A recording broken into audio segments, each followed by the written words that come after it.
I got to introduce the guests at the Rotary Club today.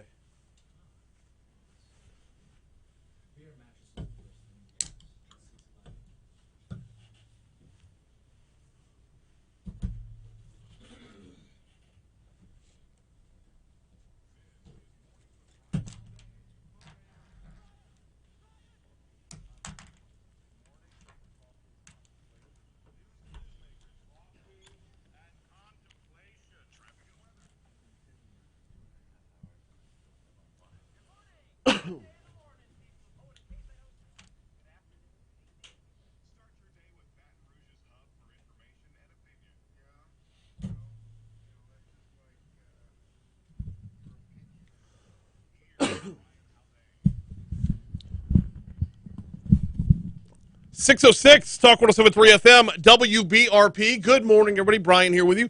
Jake producing. We're off and running on Mornings with Brian Haldane. Got a busy show for you today. A lot of ground to cover, from the new COVID variant to the new LSU head coach to everything in between. Let me give you the rundown real quick. Attorney Franz Borghardt is going to be on for Legally Served at 6:35. Got a couple of topics to talk about there. Jury selection is done in Denham Springs in the first case in the Dennis and Cynthia Perkins scandal. It's actually not Dennis or Cynthia Perkins. It's sorry, running late this morning, and I'm not up to speed on my notes.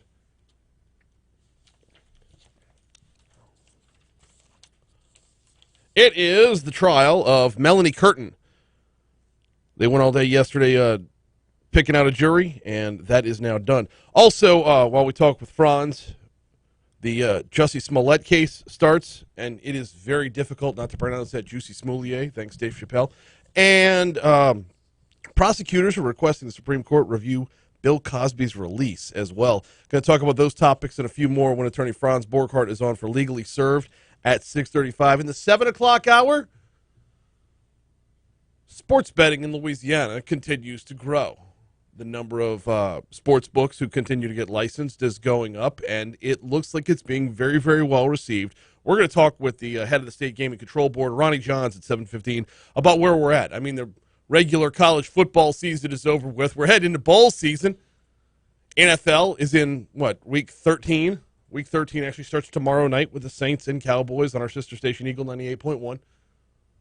How are we doing right now? How's this first season of betting on football going? And where's it going to grow from here as bowl season gets here?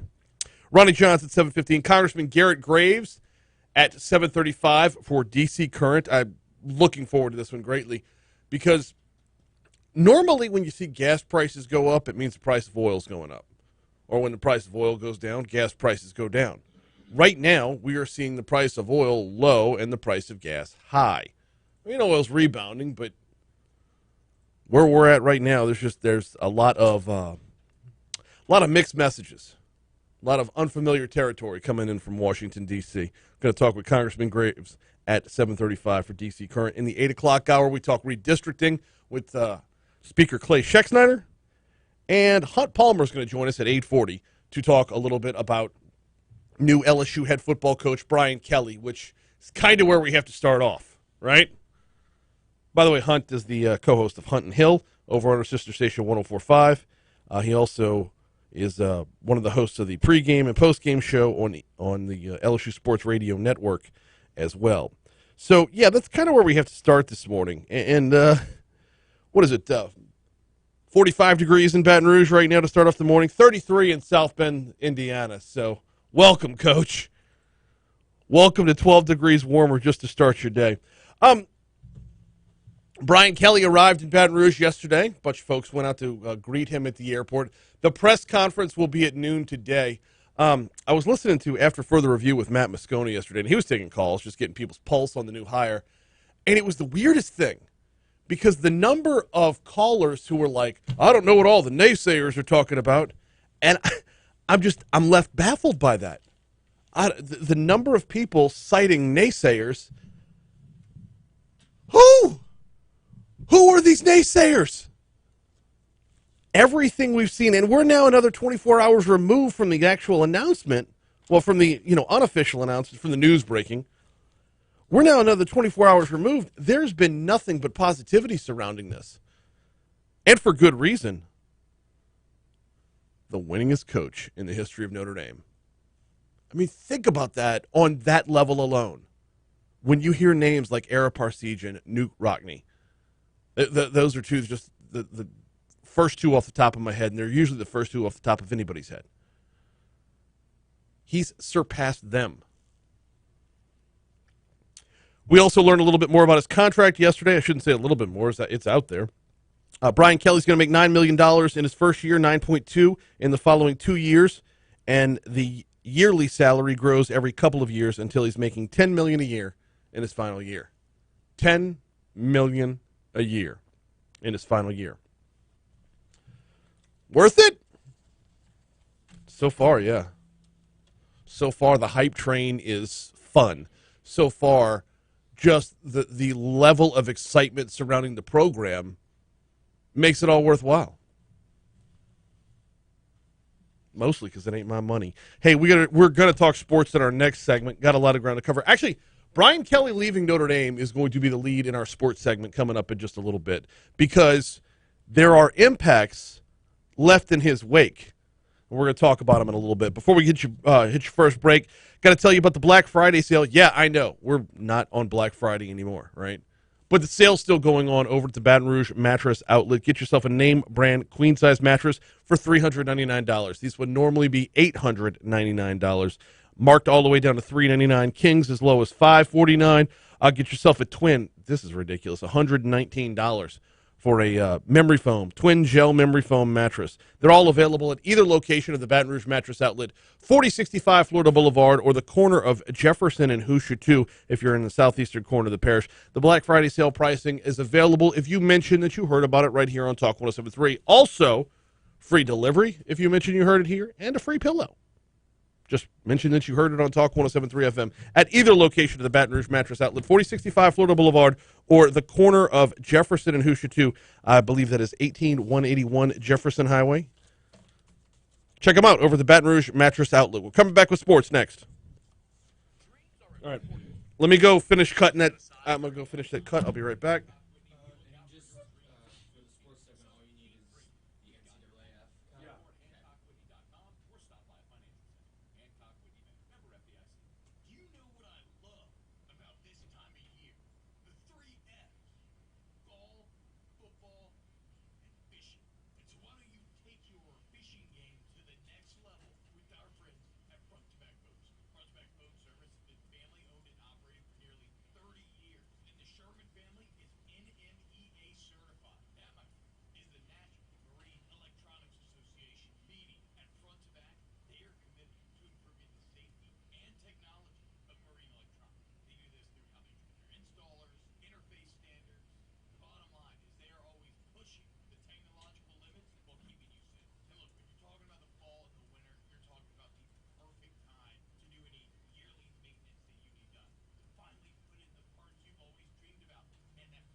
There's two cuts in there now. I just got to find out where he said it.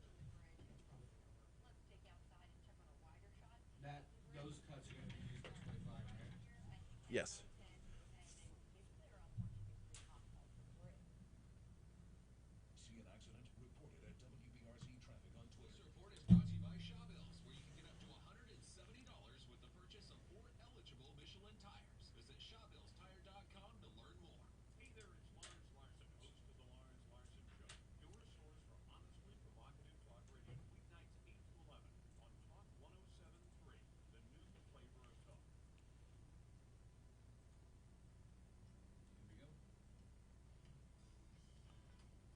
Legislative Black Caucus. Okay. Gotcha. Thinking out loud.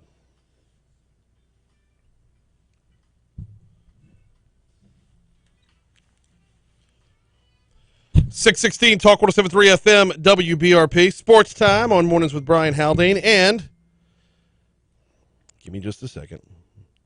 Sports Time on Mornings with Brian Haldane. The latest college football playoff rankings are out. And your top four include Georgia, Alabama, Michigan, and Cincinnati. Now, Notre Dame is on the outside looking in right now. They're actually coming in at number 6. And interestingly enough, their coach leaving could have an impact on whether or not they make the playoff. In fact, Gary Barta, head of the playoff committee, said as much when talking to Reese Davis upon the release of the new numbers last night. Gary, Notre Dame at number 6. Their resume is complete, so there's no projecting about whether they might win or lose a game. Their season is over.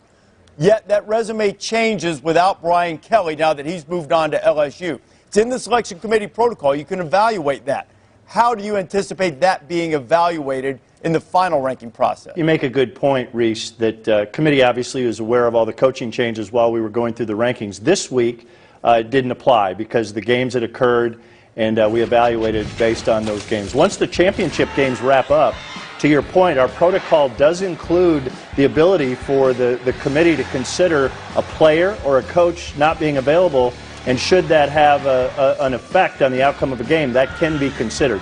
At this point, we'll have to wait and see how that factors in, but it is one of the criteria that's now added to strength of schedule, to head-on-head competition and winning championships, etc.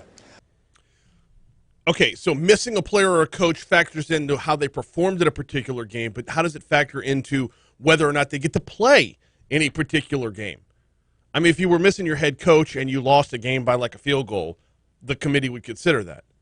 But if you're going into the playoff with an interim head coach, or if you have the potential of going in, here's how it breaks down, all right?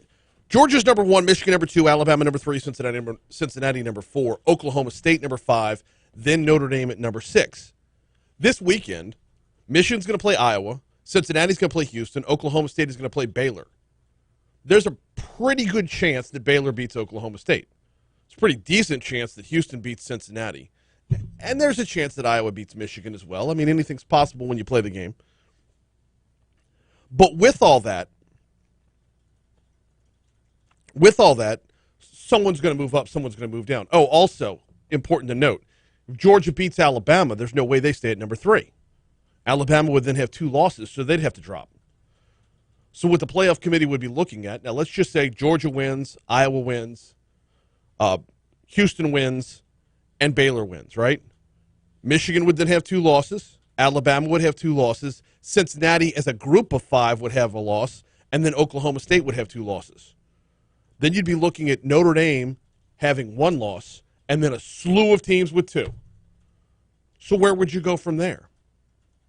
And remember, it really only takes 2 of the 3 or 2 of the 4 that we're keeping an eye on to actually play out. Would they be blackballed from the playoff by the committee because they would have an interim head coach?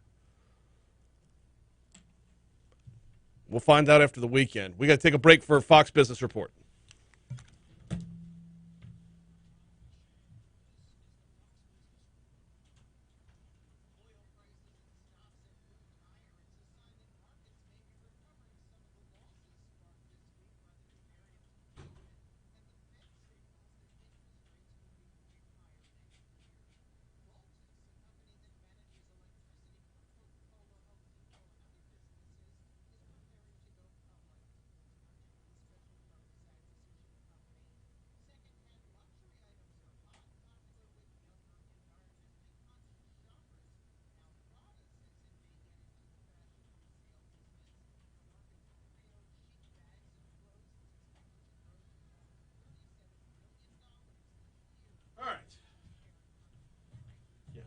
second I turned my mic on was when Franz texted saying, "Door, please."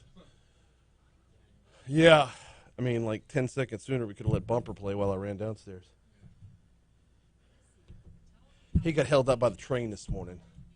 For the life of me, I will not understand. I mean, I realize how it originally happened, but how are we in 2022 in less than a month, and we still have a train that can affect downtown traffic during morning drive?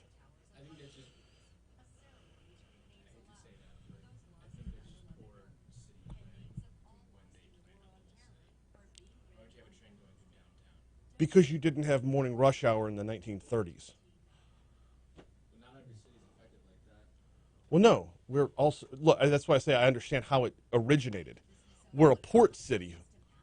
The train getting to the riverfront is important. What up, dude? You good? Is it over the top to have a North Face Borghardt Law Firm coat or jacket on top of a Patagonia Borghardt Law Firm? That's a little over the top, huh? Yeah. Or is it allowable? Is it acceptable? If it's with the Yeti, with the Borghardt Law Firm Yeti. I realized it when I was leaving the house this morning. I realized that I was double layering the Borghardt Law Firm. It sounds like you just enjoy your own merch. Dude, if I could There's really nothing. next I, up, I will say this for Franz. He invests in solid merch. if you're gonna brand, right? Look, here's the thing. It would be one thing if I was like, hey, dude, every client gets a Patagonia vest, which would be very expensive. It's another thing for me to be like, hey, bruh, I got one Patagonia and it's all me. Well, I got the ski cap, so I'm gonna be wearing a Tiger 10K. I'm gonna be wearing a ski cap. You running? no. Oh, Brian. When's the Tiger 10K? Sunday. Yeah, Axe. yeah. Oh, I'm supposed to be at Axe, but I got the wedding on Saturday. Do what?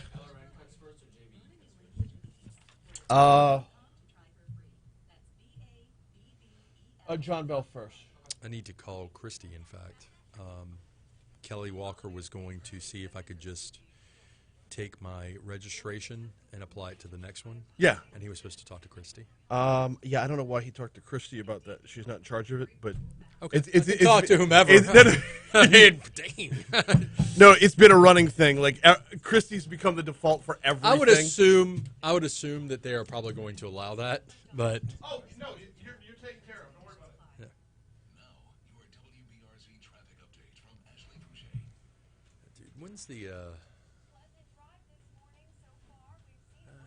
do I want to promote the Baton Rouge Physical Therapy Group, or do I want to wait until like Mathern's is up there, or like 30 seconds. who's the next one? My logo. It Yeah. goes my logo sponsor, my logo sponsor. Oh. Thanks. Mathern's is having their annual wine sale tomorrow. I don't and mind Friday. promoting that for other people who can drink. Which Mathern's do you like? You like the downtown one, or do you like the campus one? So I actually, Get in here! Get in here! I actually like the story behind the downtown one a lot, but for a convenience standpoint, Campus. I can actually get to and from campus faster than I can get across downtown. It used to be a bank. Their wine selection at the downtown one was the vault. That's awesome. Yeah. Okay, I have to check. They were a pivotal part in refurbishing downtown because not having a local grocer was preventing more residential. Anyway. 625, Talk 107.3 FM, WBRP. Attorney Franz Borghardt coming up in just a little bit with our weekly installment of Legally Served. Got a stack of topics to talk about. So the Omicron variant is still very new and still causing concern amongst, well, just about everybody. Or everybody who's got a microphone and a camera in front of their face. One of the consistent themes is this is time for concern, not time for panic. Governor John Bell Edwards, I want to say this cut actually comes from back over the weekend via the, Hometown Productions. Governor John Bell Edwards was the keynote speaker at the Louisiana Legislative Black Caucus Scholarship Jazz Brunch in New Orleans. And he was asked about the Omicron variant then. Cut one. This new variant is very concerning. It's new, and so we don't want to panic. But it was the Delta variant that really knocked us for a loop back in the July-August time frame. And we know that these new variants will happen. These mutations occur as a matter of course during transmission. So the more transmission you're going to have, the more mutations, the more variants. And that's another reason why we need people to be vaccinated to slows transmission. And it also kind of lends credence to this idea, which is entirely correct, that this is a global pandemic. So we need to slow transmission everywhere in order to protect people anywhere else, and that includes us.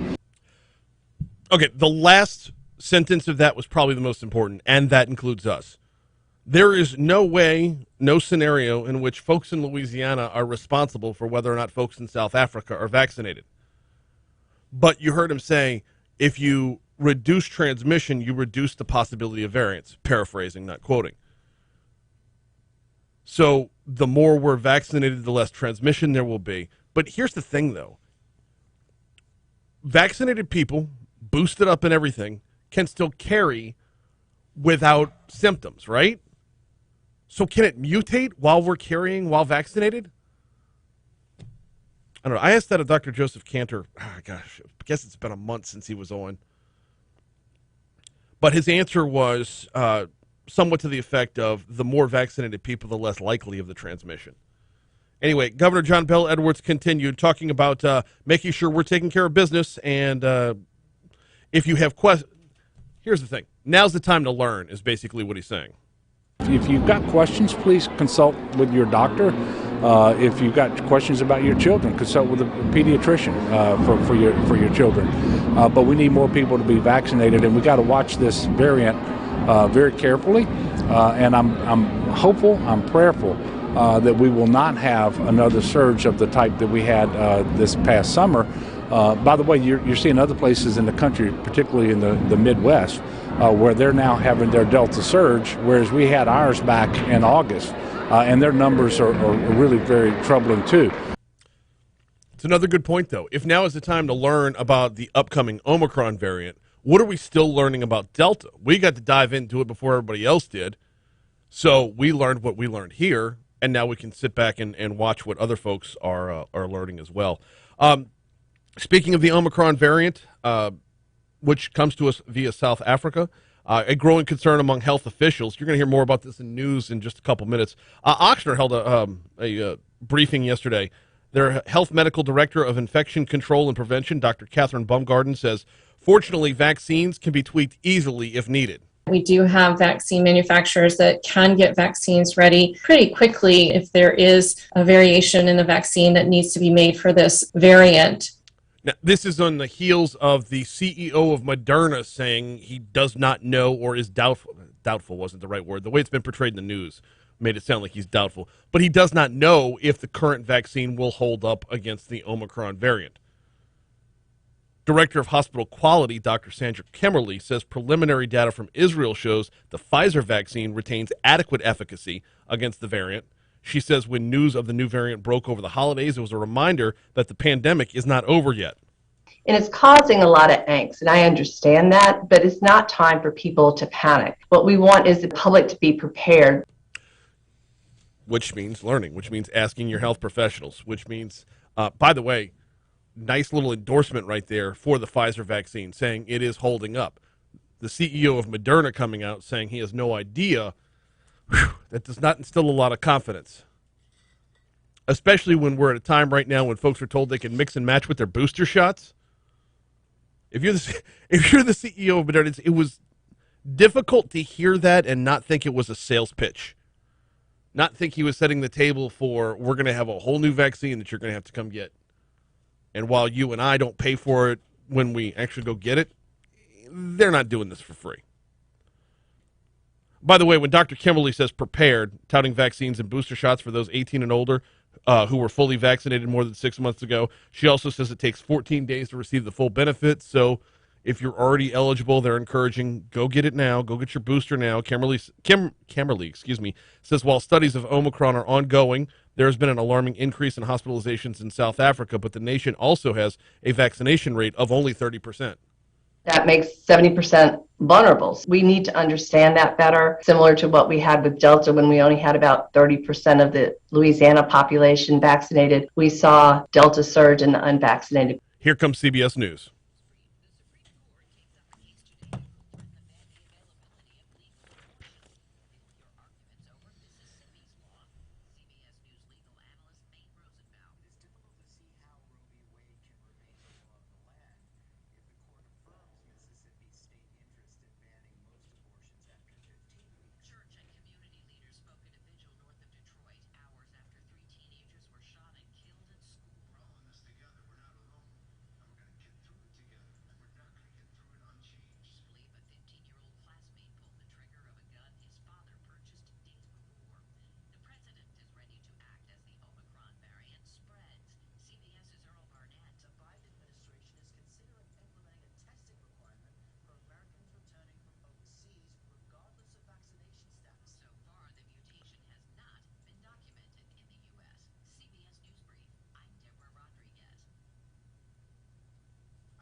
Do I?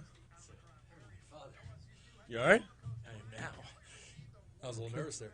Okay. I think segment starts at 6:35, right? Yeah. Which story you want to start with? I don't know, the abuse of power by our Attorney General and fighting to have our healthcare workers be in a safe manner, protected from the virus. I mean, that's the low-hanging fruit. We can also talk about jury selection and the sescapades in I wanted Livingston. to talk about the jury selection, especially when this is no longer about what Jeff Landry's doing. It's now about what the courts are saying.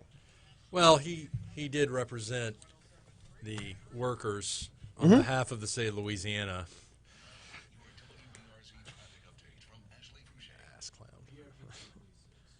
Okay. Oh, man. That's Chipotle yesterday. How do you feel about Chipotle? I actually like Chipotle. It's not bad. It's not bad. I don't know that I've ever It's It is. It is. It's not quite Taco Bell fast food, but it's not like the people who love Chipotle really love Chipotle, and I don't get it. Here's my thing: if you're gonna go Chipotle, why not just go Izzo's? Thank you. And Izzo's is good. I love me some Izzo's. What up, T-Bob? Here's my take on the matter. Chipotle, if you want a bowl, go to Chipotle. If you want a burrito, go to Izzo's. You can get a bowl at Izzo's. I think the bowls at Chipotle are better. That- I'm not fair I'm enough. I'm not like a diehard Chipotle guy because honestly, there was a time where I thought Chipotle was like the Starbucks of food. People who loved Chipotle were just like brainwashed. Not like it's not good food or anything. It is, but both of them have a I'm place. a Zippy's guy anyway. I like me some Zippies. I mean, there's nothing wrong with Izzo's at all. I appreciate Zippies' humor. On their And signs? on their Yeah. sign. Oh, we got to go see what they're saying about Brian Kelly. I bet you they got something Oh, out. they do. Okay, I haven't seen it yet. I guess I might take Perkins Road towards the Rotary Club today. I need to go to the Rotary Club meeting today. I haven't been in a while. So I cannot talk about this on the radio today but you need to be paying attention to today. He wants to leave a paper trail. You know who that is? Yeah. You need to pay attention to that today. Really? Okay. Something's going to happen today, and you're going to be like, I don't understand why that happened. And then we can talk about it When can you talk about it? after it happens, after it's public record. You want to come on with Haggai tomorrow? I got the boy. It'd have to be later. Okay. Tomorrow's Thursday. Yeah. It's Friday. I'm not going to be here. Wait, you're not here tomorrow, and you're letting Haggai cover for you? I'm shocked. I just wanted to be like that. I'm good. I was expecting I have the you boy. to be. Friday, I'm recording, right? Go Rouge. I did not set that up because, again, Good thing I reminded you. Yeah. I've got guests lined up. Okay. We can do that. Just get Chuck or somebody to do it. I got Chuck. I can get Chuck. What about for you. Taylor? I miss Taylor. Taylor will be working at that time. Taylor will Taylor's be got producing. like a new. Yeah.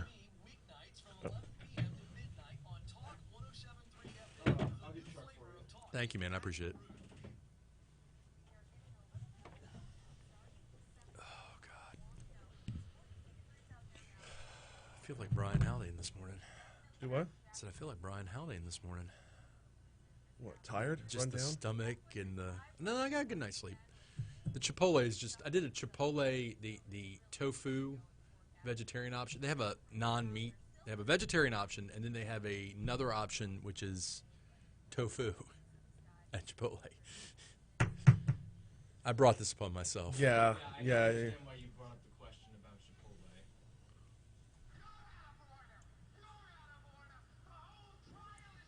I can't say they specialize in tofu. Nobody specializes in tofu.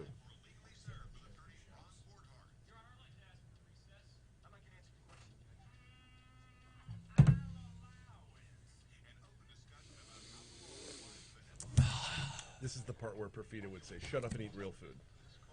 Be a man!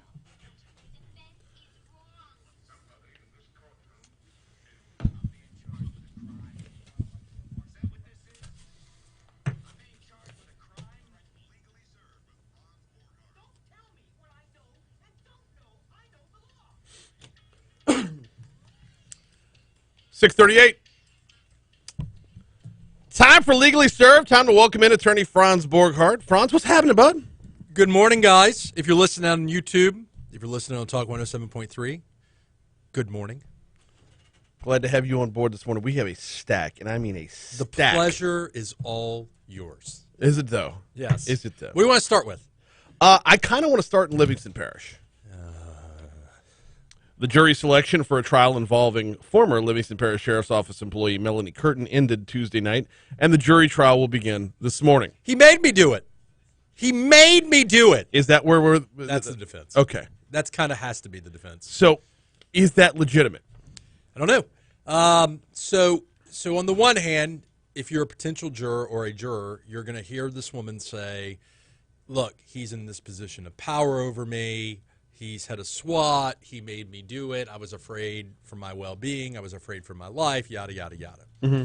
And on the other hand, a potential juror may hear, I was doing some really over-the-top kink stuff Right. with someone who could not consent to sex, and if I were in those shoes, what would I do? Curtin has been tied to alleged sex crimes believed to be instigated by a once-married couple, Cynthia and Dennis Perkins of Livingston Parish. Now, her role in this is... Holding the camera, maybe? Basically, yes. Yeah, she was the film crew of the porn. Here's the thing.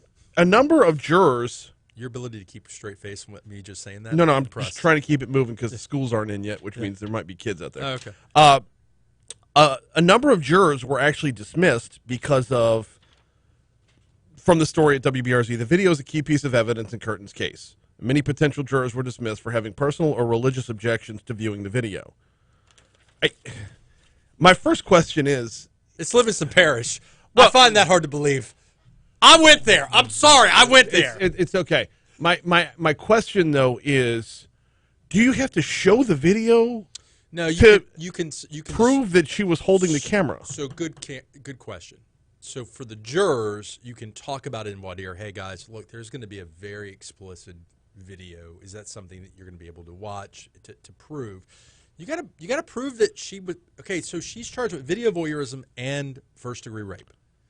So she's charged as a principal, right, in first-degree rape. You got to prove that she was a part of this, that she was either holding the camera, participating. But here's the bigger picture: is it a defense to a reasonable person that she felt afraid for her life and she was in fear such that he made her do it, or they made her do it? Okay, that can be done without showing kiddie porn in the courtroom. Well, you got to prove the rape act, which is on the video. You've got, and if the victim of the rape was so obliterated that they couldn't consent, they're not going to remember if what happened, whatever.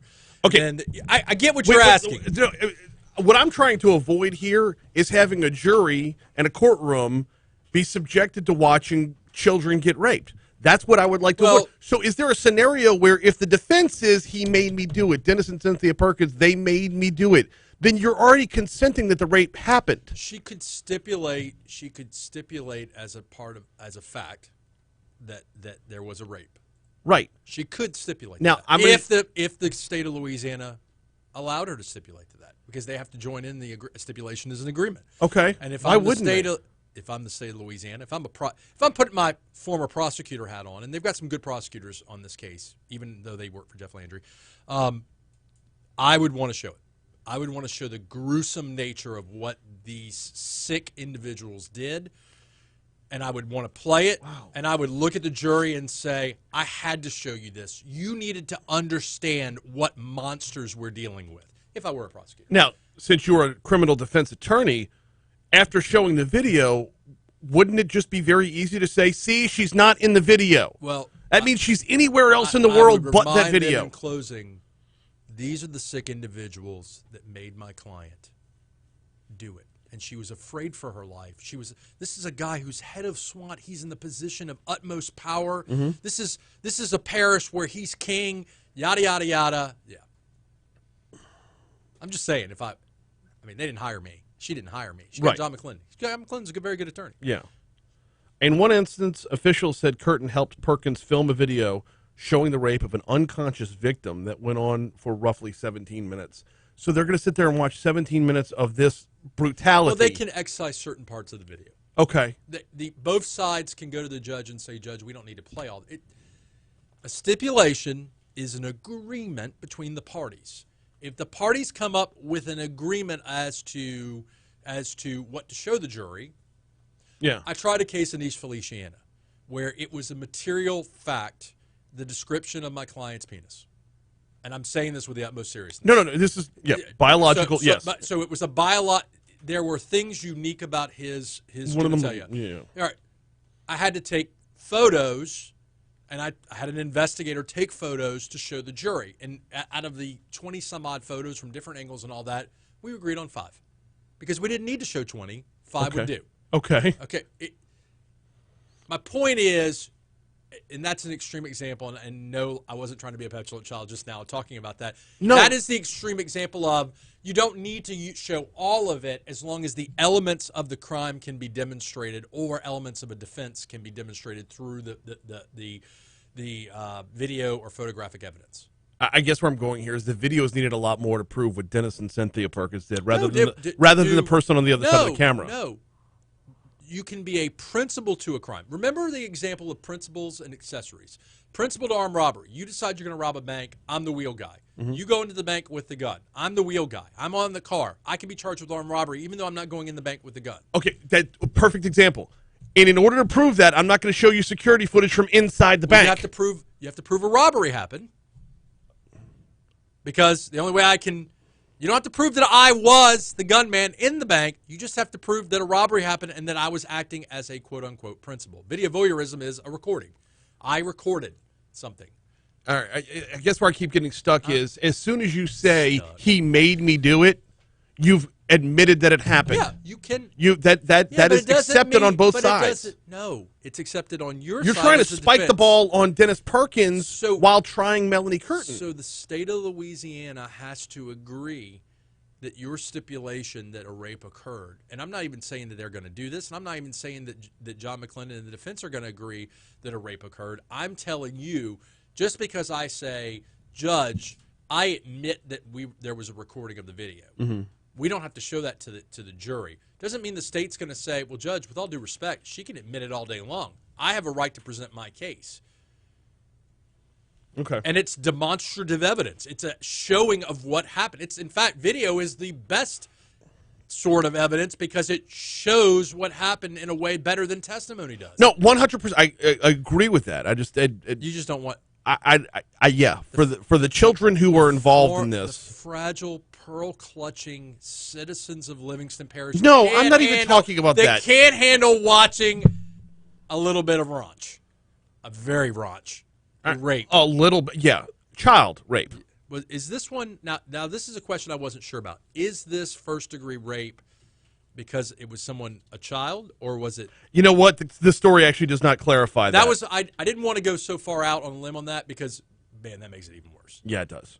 All right, we're gonna take a quick break. We're gonna check your money now. We'll check traffic when we come back. Let's talk about the Supreme Court reviewing Bill Cosby's release. Also, and I can't pronounce it right anymore thanks to Dave Chappelle. We got to talk Juicy Smoulier. Juicy Smoulier. Coming up next on Talk 107.3. Am I making sense? Like, you get what I'm saying, right? Yeah. Both sides. So we're on the YouTube side of this, right? So I can talk about this. Yeah.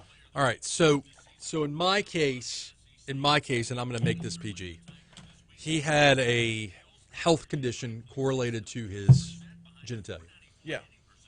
And the victim of said crime never mentioned it. And the health condition was so flagrantly obvious, like you could not have seen it. You could not have seen it, if that makes sense. And so, yeah, I had to have an investigator take a bunch of D-pics. Yeah. And yeah, I enjoyed it. Not the D-pic taking of the pictures, but more so like a petulant child. I get to show D-pics in the middle of a jury trial. Well, so that move by defense was also used in The Devil's Advocate, starring Keanu Reeves and Al Pacino. You're right. Was he cut? Yeah. Anytime I can do a Keanu Reeves move, right? Oh man. Yeah. He asked the witness if the accused was circumcised or not. Smart move. I mean, you've seen it. Up close and personal. Right? Your Honor, our defense is my dude's junk is so jacked up. Eric H., remember the days when Izzos didn't upcharge for everything? It's a sad day, Eric. Sorry. That's everybody, though, man. Dude, supply line, Eric. It's called inflation, man. Before that. Cry me a river, baby. Yeah, I actually kind of was upset yesterday. The cost of my guacamole add-on jacked up my bowl. It's like $19 for guac. Oh, Byron, I can't talk about the health condition on the radio. I mean, you kind of already did. Genital warts.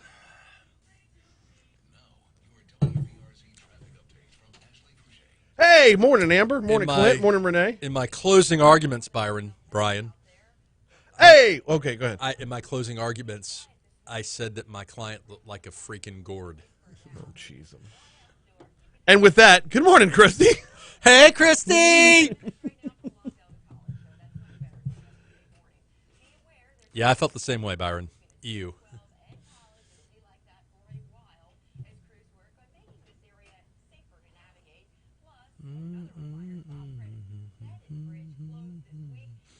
Yes, please remind us of that every day until June.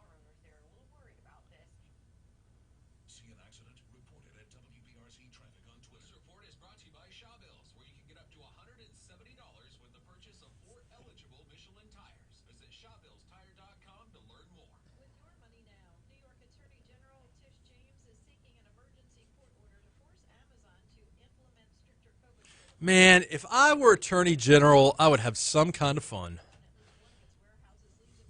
Some kind of fun, Brian Haldane. Oh, I bet.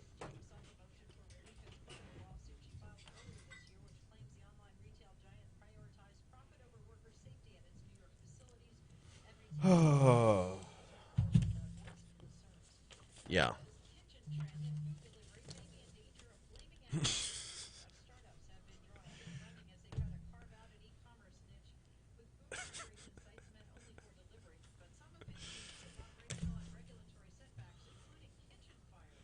speed bumps.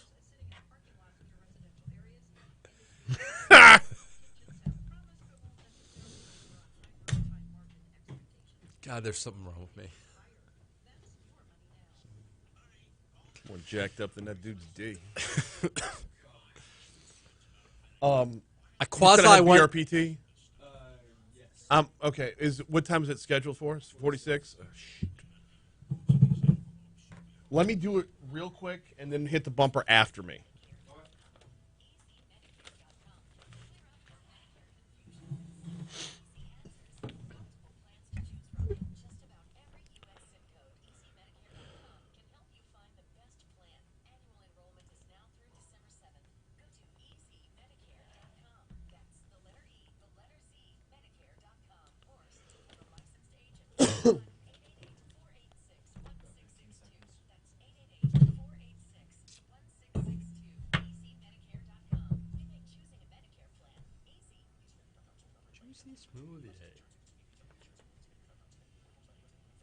How about Chappelle double L? 6 locations throughout the greater Baton Rouge area. Been around for 60 years. The folks at Baton Rouge Physical Therapy Lake are here for you. And it's not just about recovering from a major injury. Physical therapy isn't just about injuries from sports, just about weekend warriors. We can all use a little physical therapy from time to time. Do you have a desk job? Are you at desk? Do you have a desk job? Look down at your computer all day long? Causes that crick in the neck? Yeah, physical therapy can help. Do you lift with your back more than you should? A lot of us do. Can cause lower back pain. All these things can be helped through physical therapy. But you got to call for a free screening to learn more, to find out how physical therapy can work for you. 917-9185, 917-9185. The folks over at Baton Rouge Physical Therapy will sit you down. They'll go through your comfort level with getting through the process of the physical therapy and back to being your best you. BRPTLake.com is the website, or 917-9185 for Baton Rouge Physical Therapy. Done. Are you at desk? You got a desk job? A job as a desk?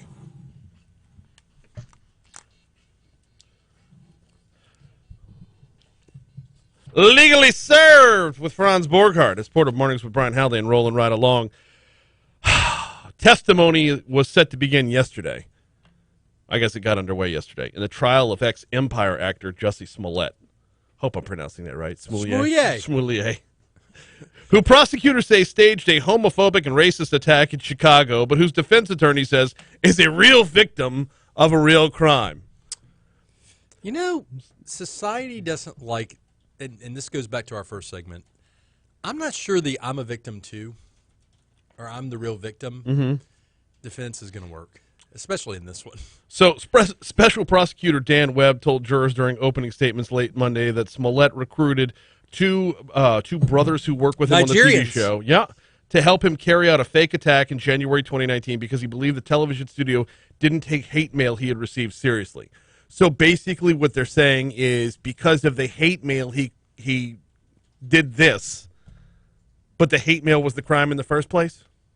Is that where they're going? I'm not really sure about this. Jesse should have planned. Smollett then reported the alleged attack to Chicago police, who classified it as a hate crime, spent 3,000 staff hours on the investigation. The actor told police he was attacked by supporters of then-President Donald Trump, igniting political divisions around the country.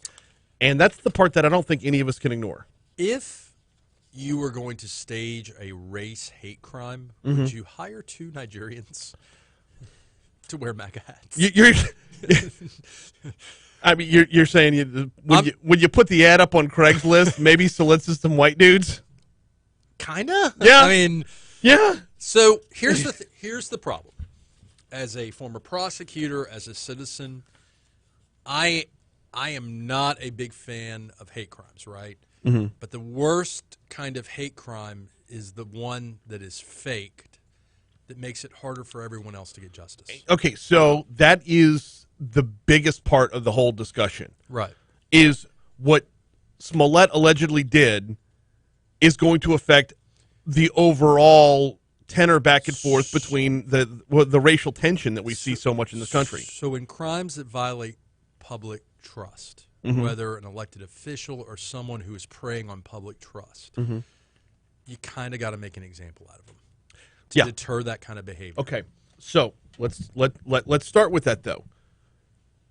What you just said is you have to make an example out of a black man. I didn't, in fact, say that, but that's going to be what it's heard. No, okay, so that's not what you said, but that is the way it will be heard, is when it comes to the justice system, the systemic problems we all see, it's going to be paired side by side. If you're LGBTQ or African American, you cannot like what this guy allegedly did.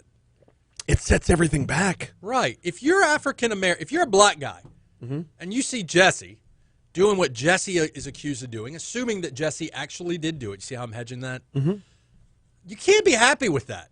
It does set things back. It sets the movement back. It sets the progress back, because now you've got someone saying, "Man, that Jesse Smollett guy.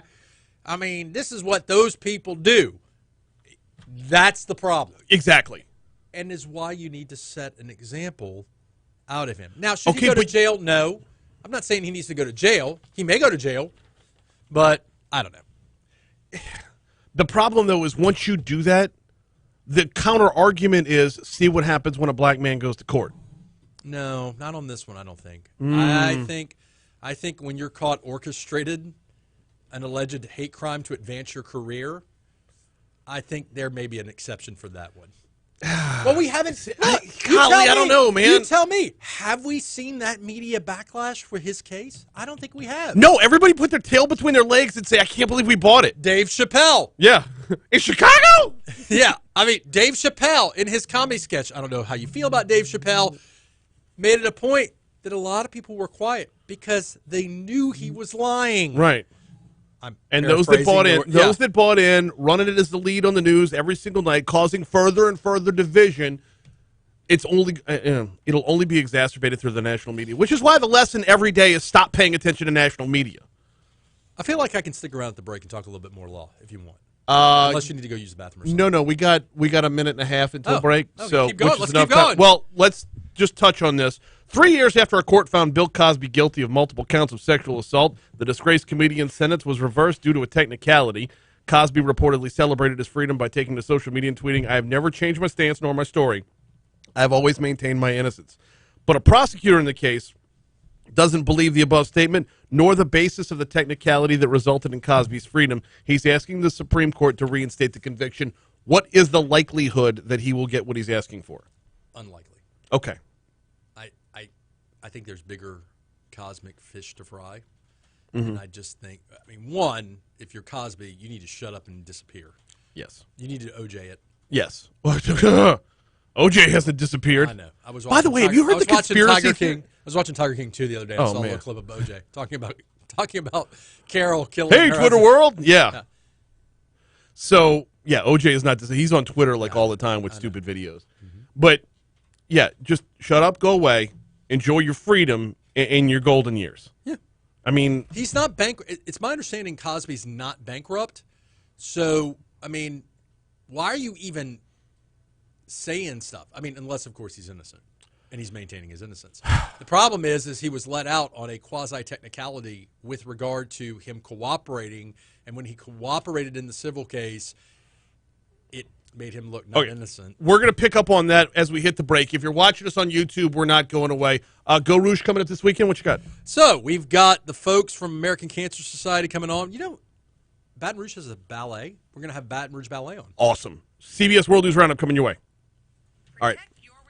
I didn't even get any time on it. All right. So if you're Bill Cosby, now, can we entertain the idea that possibly he is innocent and that's why he's shouting up from the rooftops? I entertain all sorts of possibilities. Well, yeah. I'm asking a criminal defense attorney. We can entertain the possibility of innocence. Ancient aliens? OJ's son did it. Was that one? Have you heard that conspiracy theory yet? It's brilliant, by the way. This is one that everything about it makes sense.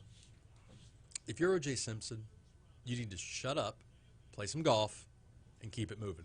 Absolutely. Unless his mindset is I have no money, and the only way I can exist is by doing this stupid stuff. Every time I pop up on Twitter with a stupid video, I sell another piece of memorabilia for a couple $1,000s. Does he? Pretty much. Yeah. Yeah, the son, who's a chef. I would love to do a criminal justice show with OJ. Like co-host. Let the Juice co-host with me. Yeah. Franz and Nordberg. I like it. I like it. Naked Gun, baby. So, yeah, the son apparently was a chef, didn't clock out at his restaurant, but manually wrote in his time that he left and came back. I'm about as convinced that OJ killed those people as Carol killed her husband. Oh, I'm way more convinced on Carol Baskin. She fed that dude to the tigers. Yeah. I'm convinced. Hold on. I believe that's what's happened. I don't know that that's what happened. I believe. That's fair. That's fair. I don't know. I think he's still alive. There's that possibility. If you were married to that lady?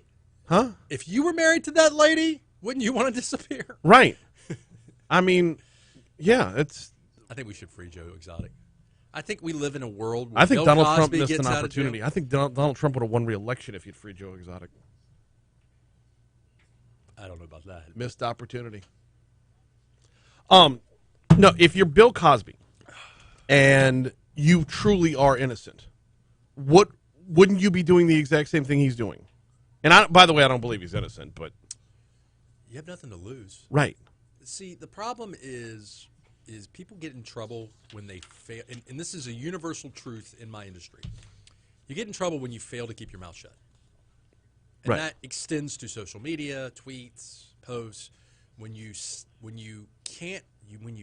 can't help yourself. That's when you generally say stuff that creates legal holes to the legal loophole that you were. I mean, that, by the way, Bill Cosby having his conviction overturned was I would have lost on that prediction. You know, I'm batting 1,000 right now on Talk 107.3 with my predictions of outcomes on cases. I would have lost that. I would have said there's no way a court's going to overturn that. But I mean, it was a good legal basis to do it. It was basically he had cooperated in a civil. He participated in a civil deposition, believing that he was going to quote unquote get immunity from prosecution as to that topic. He did it, and then he was prosecuted for the thing he talked about. So the what's the quote from the story?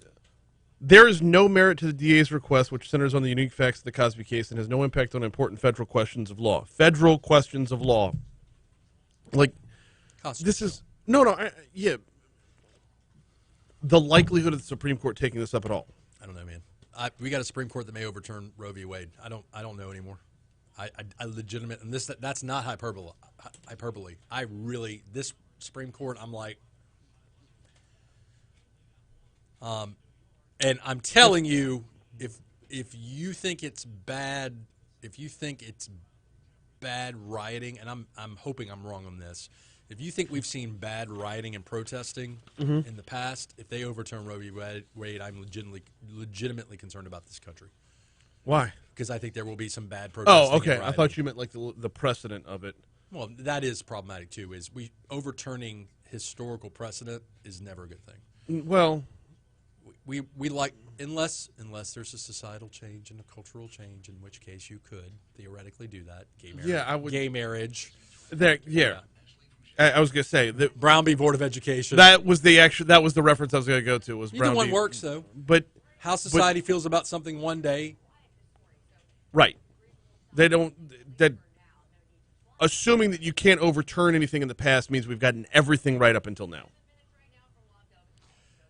The problem is well, anyways. I'm just sitting here drinking my Borghardt long-term Yeti. You don't have one of these, do you? I don't think I gave you one. I don't know. So while we're talking on YouTube, yeah, I'm feeling now that I have my belt. I mean, it took a while, but now that I have my belt, I'm ready for another belt. Okay. I'm ready for another competition. Okay. What do you want to do? I think we need to figure out what a good measuring stick is. Yeah. Since we both lost a considerable amount of weight, we need to figure out what a measuring stick is and figure out. Because I'm running races now. I'm doing 5Ks. I'm doing my first 10K, Tiger 10K on Sunday. Yeah. I'm gonna do one 10K and then I'm gonna be like, oh, did that 10K? I'm done. Yeah. Now it's back to. I do. If you both do, you can do first to whoever Wouldn't be fair. But the And problem I say is that you'd with have no to, ego. You'd have to measure. Well, it wouldn't be fair. Percentage over body weight. You have to do a percentage over body weight, and even then, the question of fairness is, if you've been doing a lot of weightlifting, Right. I weigh less and lift more, so like. you're strong. You're strong. That's- I see. well- I see the muscles ripping out of it. Okay. I'm out. All right, but the American Cancer Society and the ballet. Okay. And whoever else shows up. All right. It's absolutely not. Woo! Woo! We need to talk about that though, because I want to tie it into the next competition. All right. 7:06 Talk 107.3 FM WBRP Hour 2 of Mornings with Brian Haldane coming your way right now. Thanks again to attorney Franz Borghardt, who, as we were walking up to the news at the top of the hour, we normally tease what's coming up on the Go Rouge show. Franz has the American Cancer Society as well as the Baton Rouge Ballet on this week. You can check out the Go Rouge show Saturday at noon right here on Talk 107.3 FM or anytime on demand at GoRouge.com or on the Go Rouge YouTube channel. Like and subscribe when you get there. By the way, we're on YouTube as well. Mornings with Brian Haldane. Go look for it on YouTube and go ahead and subscribe to ours as well. Either way, get them both. Get your content in on YouTube. But I appreciate Franz for hopping on for Legally Served. Coming up this hour, we're going to get an update on sports betting within the state. How many sports books are out there right now that are licensed? We are going to check in with State Gaming Control Board. The head of the Louisiana Gaming Control Board, Ronnie Johns, joins us in our next segment. Also, this hour, Congressman Garret Graves hops on board for DC Current. That's all coming your way a little bit later on. Right now, though, we start off the second hour with Top Stories and Trending. Let's roll.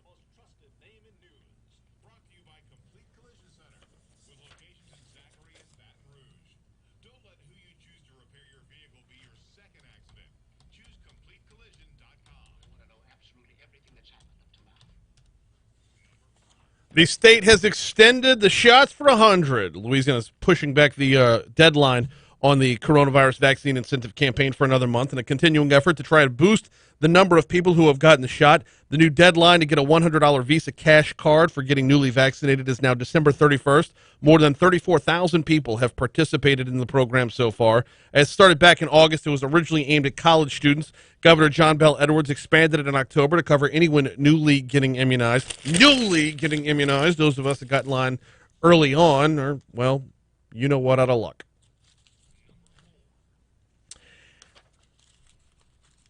Man died in the hospital yesterday after being shot multiple times at his home earlier in the day. BRPD said 21-year-old Kentrell Payton was shot on Eaton Street around 1:20 p.m. He was taken to a hospital where he later died. Baton Rouge police have neither leads nor motives in the case. If you know anything, please call Crime Stoppers at 344-STOP.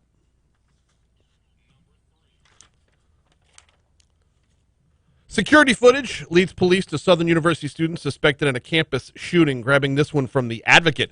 2 Southern University students involved in a mid-October shooting on campus were arrested over the past week after police say security footage helped them zero in on the pair of suspects. 19-year-old Jaden Hopes of Garret was booked Tuesday in the East Baton Rouge Parish Prison. 6 days. Whoops. Pop-up ad. Sorry. Internet just went. All right. 6 days after authorities jailed his co-defendant, Larry Hawkins Jr. of New Orleans.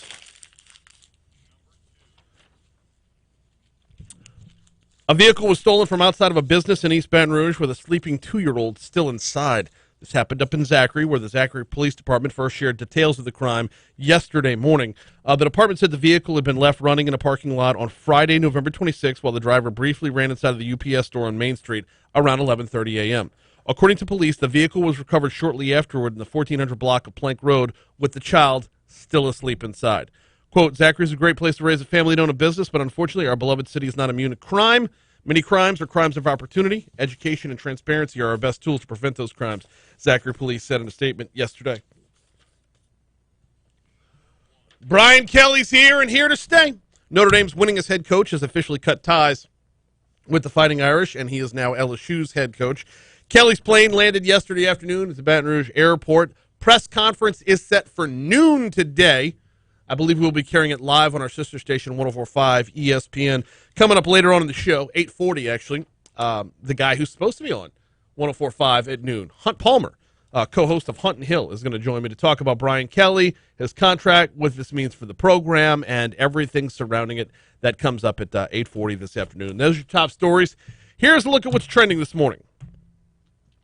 Marilyn Manson's home was searched yesterday. Authorities searched the home of Marilyn Manson on Monday. It wasn't yesterday, it was Monday, after allegations of physical and sexual abuse by several different women.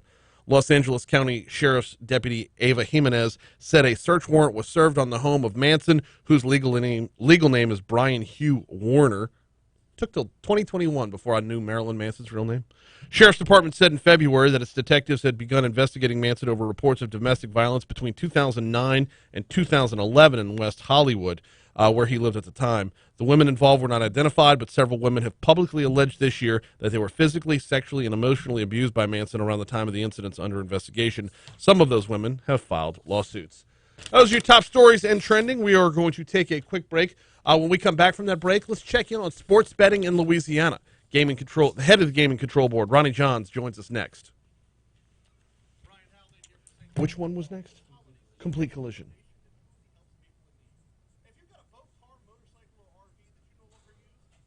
Yeah.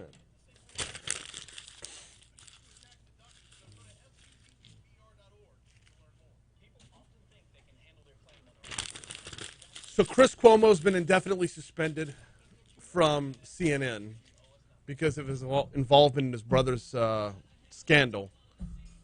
I got word from the U.S. Department of Justice day before yesterday that another person in my identity theft has now been convicted, not sentenced, but convicted. Come to find out, the latest one convicted. There's a whole slew of them. Oh, by the way, side note, I've been dealing with this identity theft thing for, I don't know, some time now. And they're all going to court one at a time. Anyway, the latest one convicted is named Guy Cuomo. So, I wonder if there's any relation there. Oh, hey. Let me give you Ronnie John's phone number. Yeah.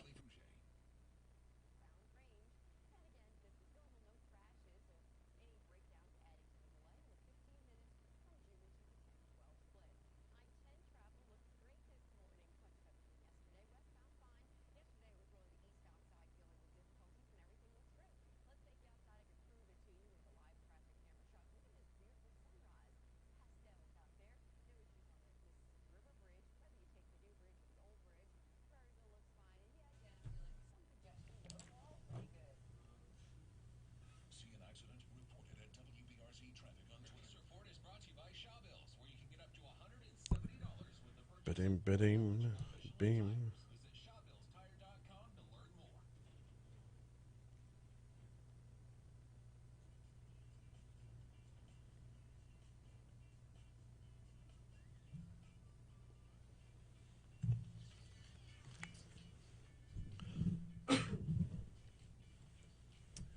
.714 Talk 107.3 FM WBRP. Going to catch up with State Gaming Control Board head Ronnie Johns in just a second. I do need to tell you about the folks over at Complete Collision Center. They've got two locations. One is on Plank Road up in Zachary, 19511 Plank Road to be exact. The other is 9848 Perkins Road here in Baton Rouge. That's Perkins just east of Blue Bonnet. Smaller footprint at the Perkins location, but there's nothing they can't get done there. The folks at Complete Collision Center pride themselves on their knowledge of vehicles, knowledge of finding hidden damage, knowledge of getting you and your family back on the road safely. Again, they're certified by more than a dozen major car manufacturers, and they have the iCar Gold Class certification. Want to learn more about that? Visit CompleteCollision.com, CompleteCollision.com. If you find yourself in an accident, don't let who you choose to repair your vehicle be your second accident. Call 768-9898, 768-9898 for Complete Collision and CompleteCollision.com. So the college football regular season is in the books. We've got championship games coming up this weekend. We've got bowl games on the way. College basketball is on the way. Sports betting is off and running here in Louisiana. Joining us to talk about that right now is the head of the Gaming Control Board, Ronnie Johns. Ronnie, good morning. How are you? Welcome back to Talk 107.3. There you are. Ronnie, how are you? I'm doing well. You got me? Yes, I do. Yes, I do. Uh, Good. we are off and running. Things look like they're running really well. Can we get a little status update on where we're at with sports betting in Louisiana? Well, first of all, we're really off to a great start. We have 8 licenses throughout the state that have already been issued. They're in operation right now. You know, at this point, we're strictly on-property sports betting. Mobile is coming down the road. We can discuss that in a second. Mm-hmm. But I have 7 pending license applications right now that state police is reviewing. I'm in hopes that in the next few days that I'll be signing some more licenses here in Louisiana. And so we are really off to a great start. We've not seen any numbers yet of because we're about a month into it, but I'm hoping in the next week or two that I'll actually see some revenue numbers of actually how much has been bet and placed. But I'm very proud of the properties, how they've handled their business. No complaints, no problems yet, and the activity has just been phenomenal. So I've taken part so far at L'Auberge, and the experience has been pleasant across the board, mostly because I'm winning. But it's been super duper easy. You just walk up to the counter, place your bet, or walk up to a kiosk and place your bet. Where we're at right now, I wouldn't assume anybody has their full sports books built out. We're seeing mostly just walk-up service at this point, right? That is correct. Everything that you're seeing right now are temporary sportsbook locations. Each of the properties have got their plans in place. I've reviewed a number of the properties' plans. I think the public is just going to be very pleasantly surprised at what they see that's going to be built out. Very nice venues, very entertaining, food outlets, a pleasant atmosphere to spend a Saturday afternoon betting on college football or whatever. But I'm excited what I see on the horizon for the permanent sports books. So we got 8 that are already licensed, 7 that are pending. How many in total are we going to walk up to? 20. The magical number is 20. Okay. That's what the Louisiana legislature said we could do. The other 5 possible applicants have until December the 31st of this year to put their application in. All 5 are going to submit their applications. We know that, and so we'll end up with 20. At that point, we're trying to get to the point where we can roll out the mobile. Mm-hmm. That's going to really be where the significant revenue will come in is from the mobile side. We're still a ways away.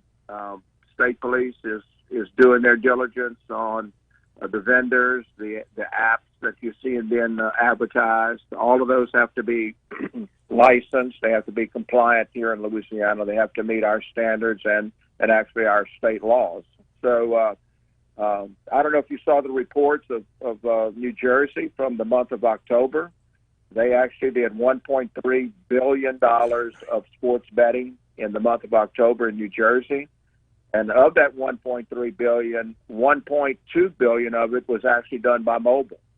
So that's where you're going to really see the activity once we get it up and running in Louisiana. But we're still probably, I'll say, a couple of months away on mobile. So I wouldn't, if you'll pardon the pun, I wouldn't bet on this football season from a mobile standpoint, but maybe March Madness? Well, I think March Madness is a safe bet, no pun intended. But, possibly Super Bowl. It just depends on a number of factors. 55 out of the 64 parishes voted yes. So the 9 that voted no will have to be geo-fenced out of the process. The technology works well, but we have to make absolutely sure that technology is working properly. But I'm very proud of the gaming division at State Police for their diligent work. They're working really hard to get this up and running, and they understand the importance of it. Absolutely. I want to dive back into the mobile in just a second from a logistics and geofencing standpoint in a little bit. But first, so we've got 8 licensed, 7 pending, and 5 more available. When it comes to the mobile side, do you have to have an actual brick and mortar or in real life sports book in order to be on the mobile side as well? Yes, you do. You have to hold one of the 20 licenses in order to participate in the mobile. But each license will get what is referred to as 2 skins. That means that they can use 2 different applications. They may use, I'll just use these as an example. They may use FanDuel and they may use DraftKings. Mm-hmm. So each property can actually use 2 different vendors for their mobile. So that's going to be a very comprehensive program statewide. I mean, there'll be a lot of access to the program. People will have tremendous access to the sports betting operations once we get it fully operational. Now, with the real life sports books, with the windows and the kiosks and all that other stuff, we see them coming online as applied and approved. With the mobile aspect of this, will it be more of an all at once sort of thing? Since we're on the way to 15 that are up and running. We're hoping, and our goal is to roll it out all at one time. We hope that is going to be the case. If it's not, if we can't roll out all 20 at one time, we may roll out 10 at one time, and then 10 the next week or 2 after that. Everybody's license application is different. Mm-hmm. They're using different vendors. There's just different logistics to the process. I've had people walk up to me and say, "Well, they think we can just flip a switch and turn it on." It's a little bit more complicated than that. It's got to be compliant. We've got some pretty strict laws in Louisiana on what we can do and what we can't do, and we want to do it quickly, but we want to do it the right way, and we don't want any problems. And that's why I'm so proud of what we've done already, because we've really not had any glitches or any problems. So. We're going to do it the right way, but we're moving forward with it as quickly as we can. Has there been any concern that, and this is back to the mobile aspect of it, has there been any concern that first to market would have an unfair advantage? Which is basically why I asked if it would be an all at once sort of thing. Sure, there's always that concern. One property gets it and the other property doesn't get a license until later on. So. As we've rolled out these initial licenses, it's been basically based on first application, first review of that application. We had a number of properties that did not submit their application on the first week that we opened it up. They waited until weeks later. Right. They understood what they were doing, so there's been no problem. With that, as we have rolled out these initial licenses, they knew what the process was going to be. On the mobile side, we hope to do it across the board as much as we possibly can. Yeah, the issue comes up, the question comes up because if you have a sports book, like let's just take L'Auberge as an example. If you have a sports book at L'Auberge, you're in East Baton Rouge Parish. If you have an app you can download, you're in all 55 that have been approved. That's correct. So, geofencing and logistics when it comes to getting the mobile up and running, has there been a learning curve for state police? Is this something? Was there a template they could follow to make sure everything's done right, to make sure apps are available where they need to be and not available in the 9 parishes where they can't be? Absolutely. We've looked at best practices from other states. I personally, first time that I saw geofencing was 3 years ago up in the state of New Jersey. They've been using it for some time. When, particularly in for example, up in New Jersey, you had the state of New York, and you had, I think, the state of Pennsylvania that at one point in time were geo-fenced out. So the technology's been there, and it continues to evolve even better as time goes. It's extremely accurate. I've looked at it. State police has looked at it.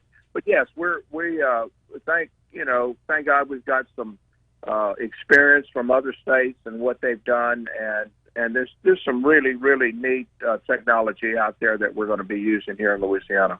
Ronnie Johnson, the head of Louisiana Gaming Control Board. Got a couple more for you before we get you back out of here, and I appreciate your time this morning. First of all, 9 parishes opted not to take part in this. Will they have an opportunity to get back in at a later date, or would this take another bill through the legislature to get them in? It's my understanding that it would take another piece of legislation to allow them to have another referendum. Okay. And but it would take a vote of the people. That's very important. It should be by vote of the people. It's really no different than what's going on in St. Tammany Parish right now with the relocation of one of the casino licenses from Bossier to St. Tammany. St. Tammany originally, in the original referendum vote many years ago, voted no to casino gambling. It took a legislative act to allow the referendum to move forward, which is actually going to be next Saturday, December the 11th. Saturday, December 11th, will be a referendum in St. Tammany Parish on whether they want a casino in that parish or not. So, yes, the answer to your question, yes, it would take another piece of legislation. Yeah, and it would have to start with a local vote. I wasn't planning on bringing up the St. Tammany casino, the potential St. Tammany casino, but reading the headline, Drew Brees battles local law enforcement, is always entertaining. We got Ronnie Johns for a couple more minutes here talking about sports betting in Louisiana. Ronnie, how long before you think we're gonna see some numbers and actual some ROI on the tax revenue created by this? I'm hoping in the next 30 days that I'll get the initial reports in on the first month of revenue. I think it'll give us somewhat of a gauge of where we're headed. But until we get all 20 licenses up and running, and then we get mobile up and running, we're not going to see the full impact of the revenue dollars. But to answer your question, I'm hoping in the next 30 days that state police will be able to give me some numbers of what has rolled out so far. One more for you, and as I was asked to ask this about messaging for problem gambling, and I would assume this folds into the overall conversation, and some portion of the dollars are going to be dedicated to this. But how is the state being proactive about making sure that leisurely fun gambling does not turn, or leisurely and fun sports betting does not turn into something problematic for people? Well, we don't want it to turn into something problematic. I'm a huge supporter of the addictive program that we have in Louisiana. It's actually based up in Shreveport. It's a very well run operation. 2% of the revenue from sports betting will go into that fund to help with that program. And so 2% of what revenue is going to come in could be a significant amount of money. So the legislature took a proactive stance on that. There are some mandatory guidelines on advertising, particularly, on the you'll see the print, you'll see the billboards. They actually have to advertise the 800 gambling addiction number, and so we took great lengths to make sure that anyone under the age of 21 cannot participate in the program. It's very, people worry about the online, about 15-year-old, they don't get in on online. There's going to be some really significant technology out there that has been proven to work in other states. So we feel very comfortable that we're going to address the addiction side of this very well. All part of doing it right, doing it the right way from the start. He is the head of the State Gaming Control Board, Ronnie Johns. We always appreciate the time, sir. We'll talk to you soon. Good. Have a great holiday season. You too, sir. So, let me know on YouTube. Have you partaken yet? I know a lot of us, there's been other ways. But have you partaken through the proper channels yet? The approved channels yet? I can tell you, I was amazed with how simple and smooth it was. And we've only got as far as I know, L'Auberge is the only one that's up and running in Baton Rouge so far. I mean, they might have the ones on the riverfront downtown. I haven't been yet, but I was floored with the ease. Here comes CBS News. Grrr.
Okay, well, Clay Schechtner's out.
That was Gilmore.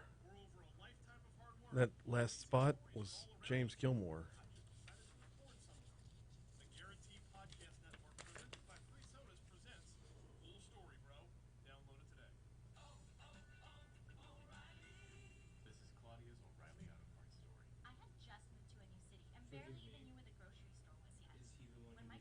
Yeah. Yeah. That. Hmm?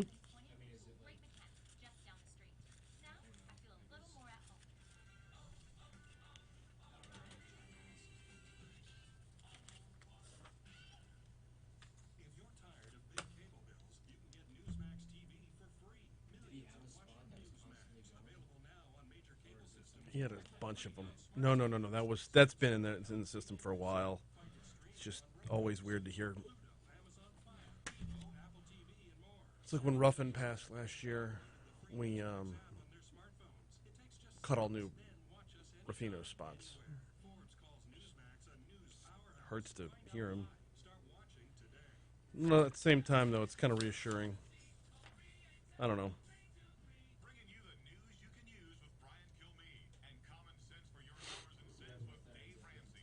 Oh, good. Well, I might be doing it before then because I don't see the congressman just yet. No, he's supposed to be on the hotline here. Yeah. You always say usually. Yeah, he's always late. He'll probably call me. I can't recall a time. There he is. There you go. Talk 107.3. Doing well, Congressman. How are you? Thank you. You as well. We're about to be live momentarily. We'll get you right on in. Thank you. Please hold. Figure out what the hell I'm doing at 8:15 now.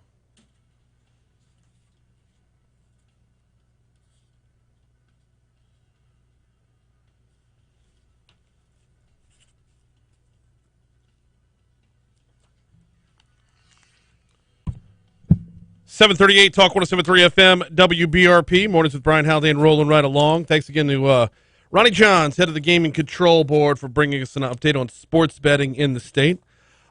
Moving from that to Congress, Washington, D.C., all things D.C. We call it D.C. Current. We welcome in Congressman Garret Graves. Congressman, welcome aboard. How are you, sir? Hey, doing well, Brian. Thank you. I hope you are as well. Hope you all had a great Thanksgiving. Oh, it was a fantastic Thanksgiving. I trust yours was, too? I'm sorry, I lost you there. No worries at all. I said we had a fantastic Thanksgiving. I trust yours was, too. It was great. Good, well, I say somewhat relaxing, but it was definitely good and got a little time with family, which was much needed. Yeah, I would imagine a very welcome reprieve amidst everything going on right now. That being said, are you back in D.C. already? I am. We flew back yesterday morning. What's the schedule looking like for the rest of the year? I know the Build Back Better bill has already cleared the House and is over on the Senate side. So what are y'all looking at for the rest of the year? Well, so one of the things that's really on the front burner right now, Brian, is appropriations. So there was an appropriations bill that funded government through December 3rd. As you know, that is fast approaching. So we're working on another bill to extend funding for the government agencies. I would prefer to see something that goes through the end of the year, the end of the fiscal year, which would be September 30th of 22.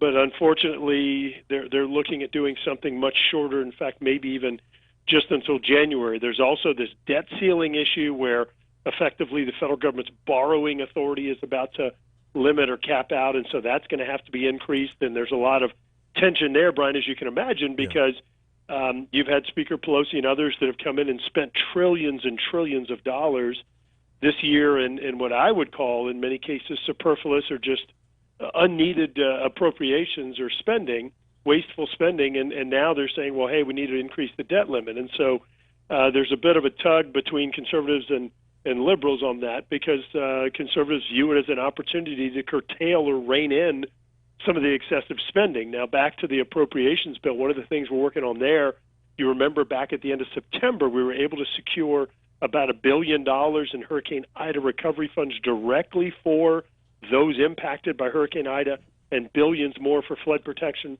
So we're making another run at getting a second bite at the apple on some additional IDA relief and trying to get that included in the legislation as well. All right, let's go back to the appropriations and the debt ceiling and the Build Back Better and the infrastructure bill, because these things all tie in together.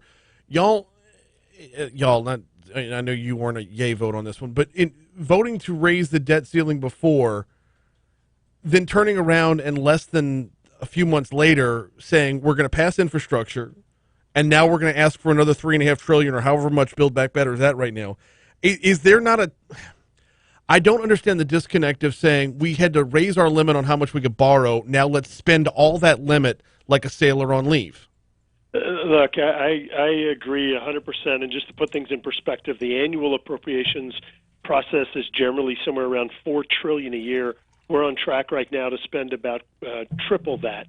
And as you know, sometimes you have extraordinary events like COVID or things like Hurricane Ida.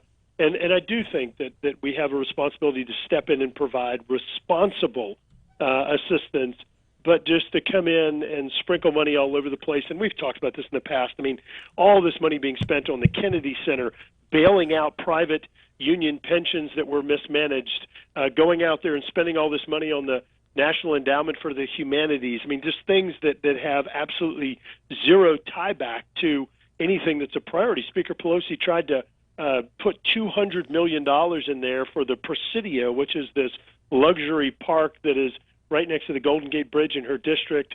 I think we counted that the adjacent block of homes, 14 homes, were worth $270 million. 14 homes. I mean, this is just insane. And so it's as though this is just a free-for-all, and there's not recognition that this is somebody's money. I mean, this is real money. This isn't monopoly. And that's okay. That's the part I keep getting stuck on. Is it feels like there's a growing sentiment that you can just borrow, and it's not actually borrowing. Borrowing has to be paid back. It absolutely does, and it's one of the problems that I think Congress is facing right now is that there are all of these short-sighted decisions. Because look, members of Congress, they get elected every 2 years, and so they make these short-sighted decisions without the recognition that every penny that we're spending right now, especially, Brian, if inflation goes up, we're going to be asking our children and grandchildren to maybe pay $5, $10 for every dollar we're spending right now. It is an incredible burden, and I know that there are parents out there that would never go out and intentionally, as they're getting up in age, start spending recklessly and dump this six-figure or seven-figure debt on their children and grandchildren, but that is exactly what is happening right now. And we have got to rein in this spending, and we've got to get rid of the waste and fraud and abuse in government and not come out and raise taxes to increase excessive spending. That combination just doesn't make sense. There's enough inefficiency in government to squeeze out first. Now, from a taxpayer's perspective, this walks us right up to the conversation moving over to inflation. Because if we're looking at the potential of raising taxes down the road, we're already looking at things are costing us more everywhere we go. What can Congress do to affect inflation and hopefully bring it back down, especially now that the Fed this week said it's going to be around for a while? Yeah, it's a great question. And look, Congress deserves some culpability or responsibility for inflation right now. It is partially due to the excessive spending, number one. Number two, you've got things, the prices that are going up. Look, you can tie this stuff back to the fact that you have paid people to not work. And so what's happening now is you see, Brian, all across different industries, service industries in particular, they can't get labor. And so you have people out there like McDonald's paying thousands of dollars in bonuses to get employees. Look, this money doesn't just show up. They've got to be able to make that money somewhere to pay the bonuses, to pay the higher wages. So that means higher prices. So this was largely a unforced inflation increase that we're seeing right now, meaning that this was man-made. This was caused by partially at least by bad policies. And so what you do is you come in, you curtail spending, you stop the excessive social welfare programs, you put work requirements in and don't just give handouts. I am all for a social safety net. People fall upon hard times, but these policies are backwards. You've got to incentivize people to work. non-incentivize them to not work.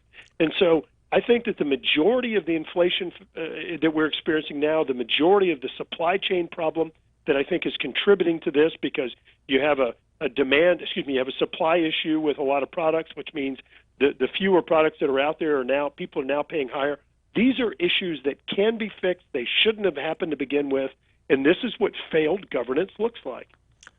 Congressman Garret Graves is our guest. It's D.C. Current, and we visit every single Wednesday. Congressman, what does incentivizing people to work look like? How does that play out? Give me some examples. Sure, it's really important that we get this right, Brian. So right now with some of your social welfare safety net, as soon as people go back to work or if they hit a certain salary, they're just cut off. Mm-hmm. And I don't think we should do that. I think we should look at how to incentivize people to actually continue working, give them a transition period. I think for things like food stamps or what you call SNAP benefits, the Supplemental Nutrition Assistance Program, I had legislation that passed the House that said that after you've been on it for a certain period, it could be 2 months or 3 months, you have to go to a job assistance center. You have to go into job training. There's a work requirement that's put in place.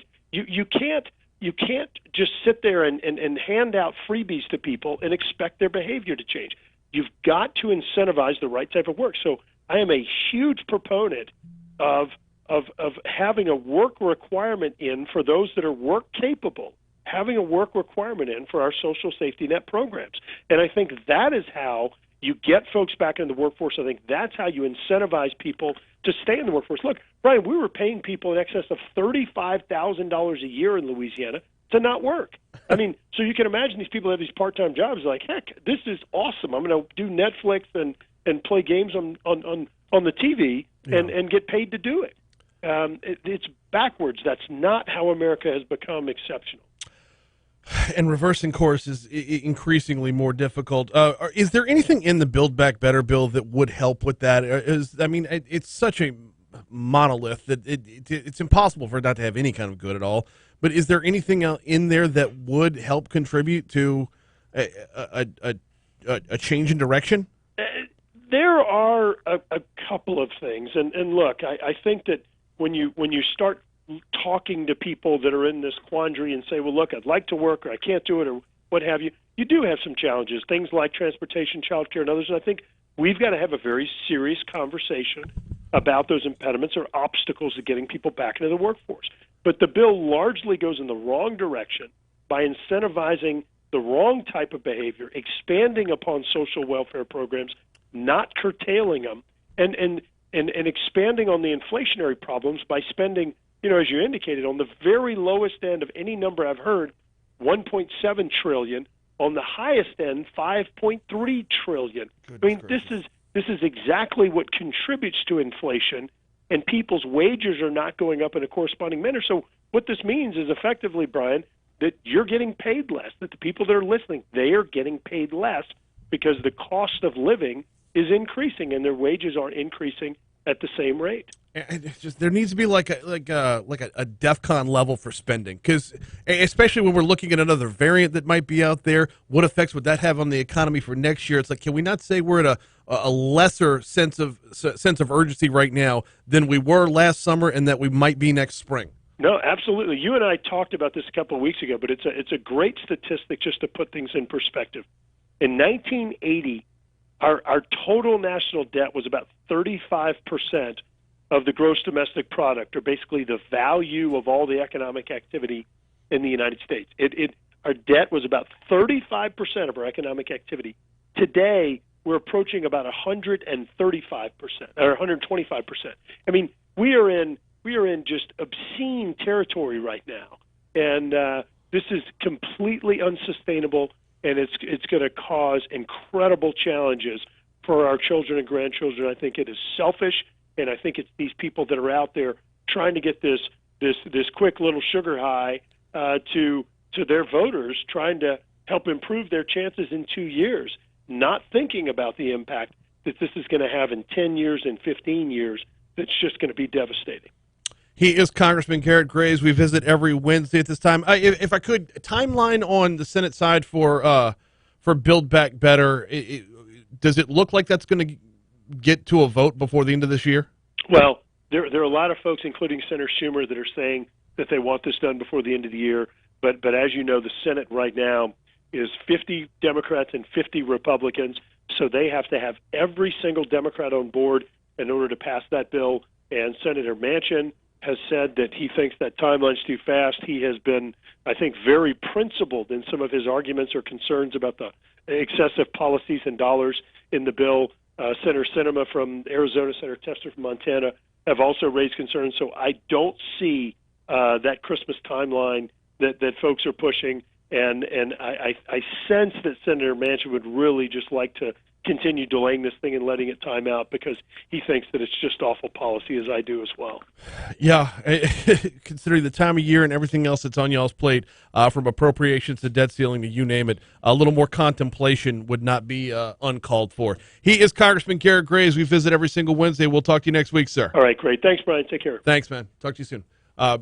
Congressman Garret Graves, we blew right past your money now. But when you're talking about appropriations, when you're talking about the debt ceiling, when you're talking about infrastructure, when you're talking about up to $5 trillion for Build Back Better, it's all your money now. So we'll take a quick break. We'll check traffic, come back with the outside in next.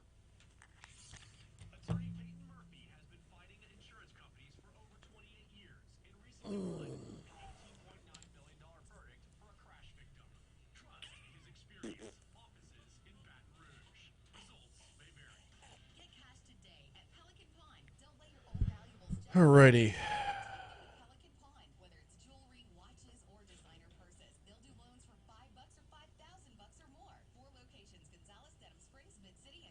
Christian says geofencing's incredibly easy to bypass. Galen says every VPN service advertises geofencing workarounds. Yeah, I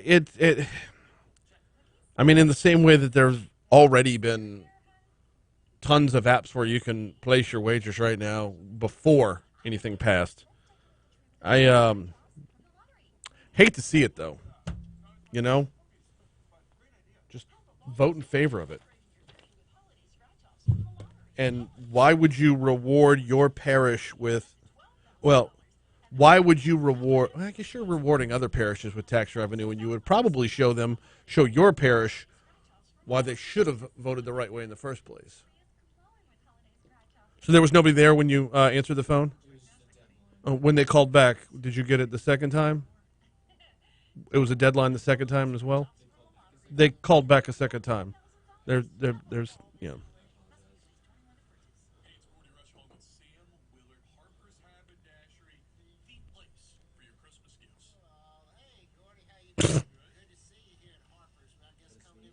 No, that was me laughing at Sam Willard in the commercial.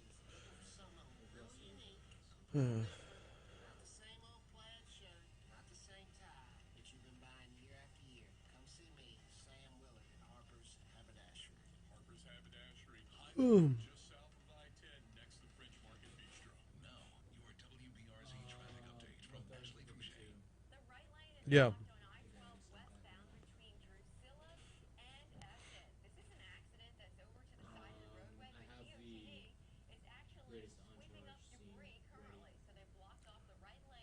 To play, or did you dub it into its own MP3? Yeah. All right.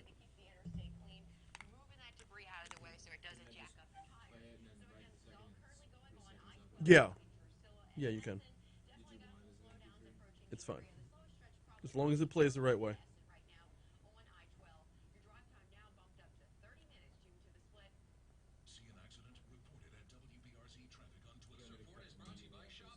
No, don't worry about it. We'll roll with it.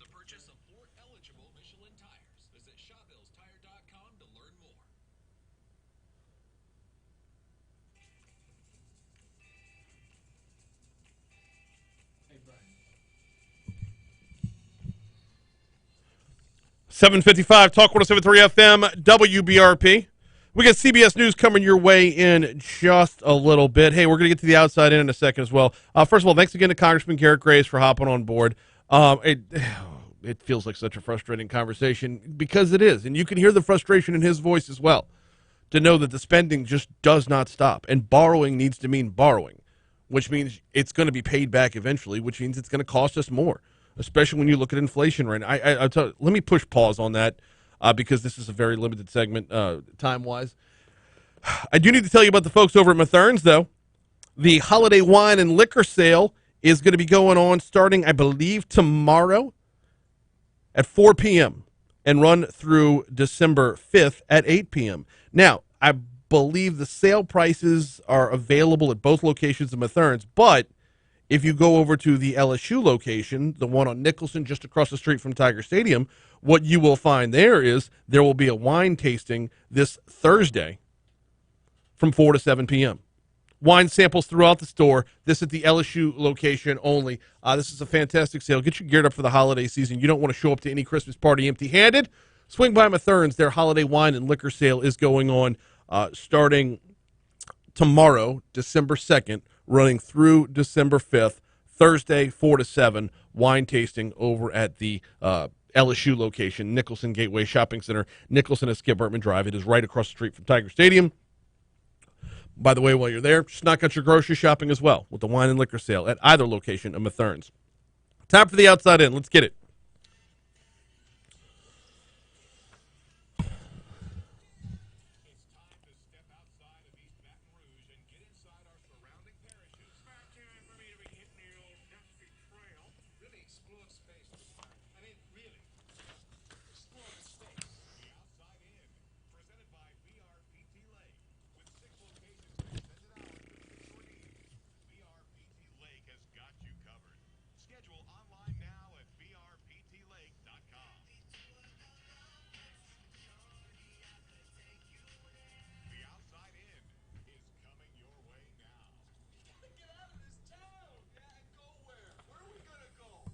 We are going to start off in Monroe, Louisiana, where Jeff Landry found his way to the top of a hill, threw his arms in the air, and like Johnny Drama from Entourage shouted, "Victory!"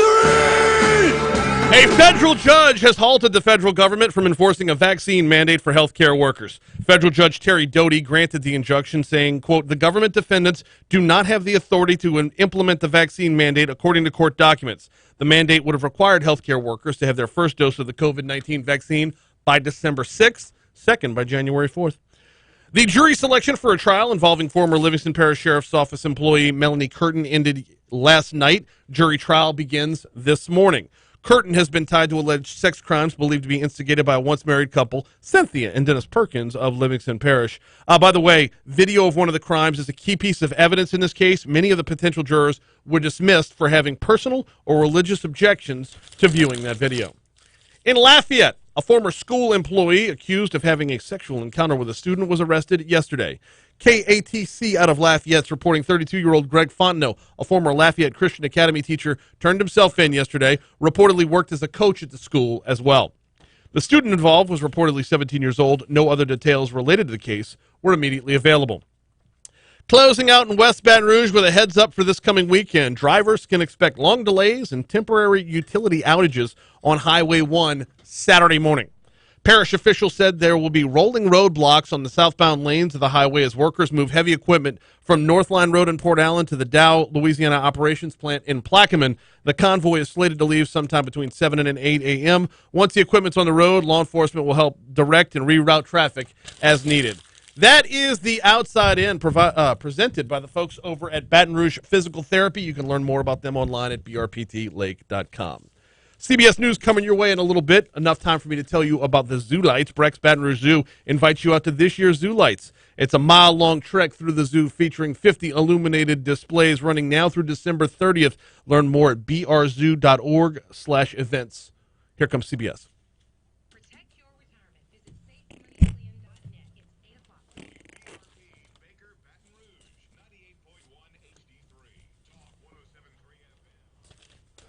Bang, bang, bang, ba, bang.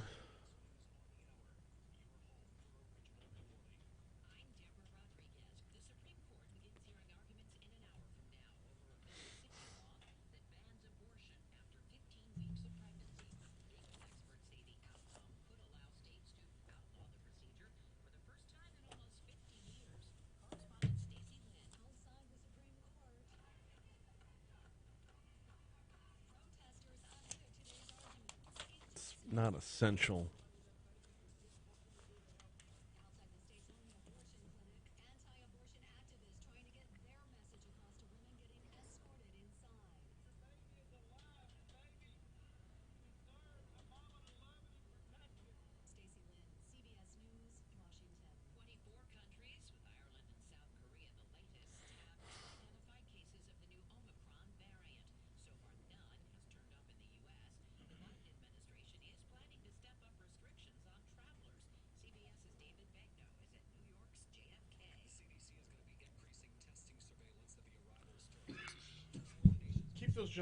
Keep those John Bell cuts from earlier. I might use them again at 8:15 since we're not going to be. Clay Scheck-Snyder's a no-go for today. So.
First interview is a no-go?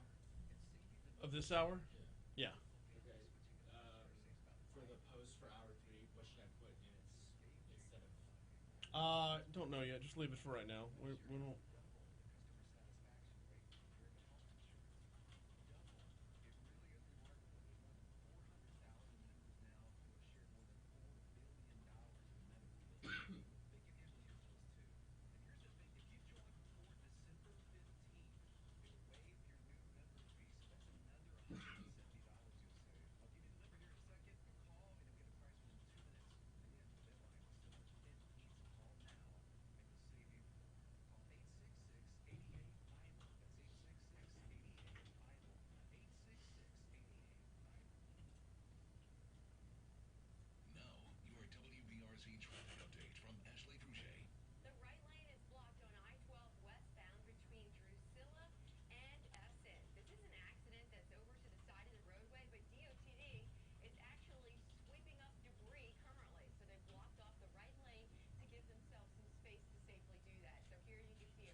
Gotcha.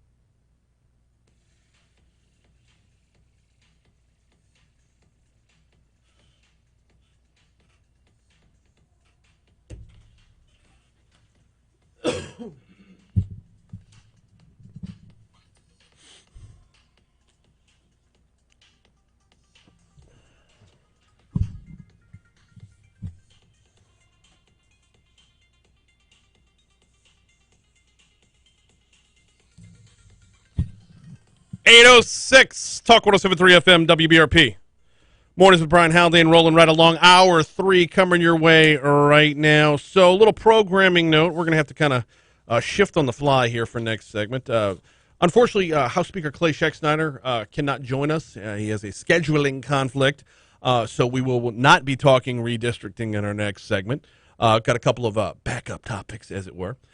We are still, however, slated to talk with Hunt Palmer about new LSU head football coach Brian Kelly at 8:40. I'm just guessing, but that conversation might spill over a little into the segment before it because the level of excitement right now is at a place where I really haven't seen it in some time. Based off the field things. I mean, obviously, 2019, the national championship, that is a level that I don't know that we'll ever see again because of the way it all played out. But based off of anything happening off the field, I don't know that I've seen this much surrounding a new coach. So we'll talk about it in a little bit. So Hunt Palmer at 8:40. Right now, this is the part of the show where Jake takes us back in time. It's time for This Day in History.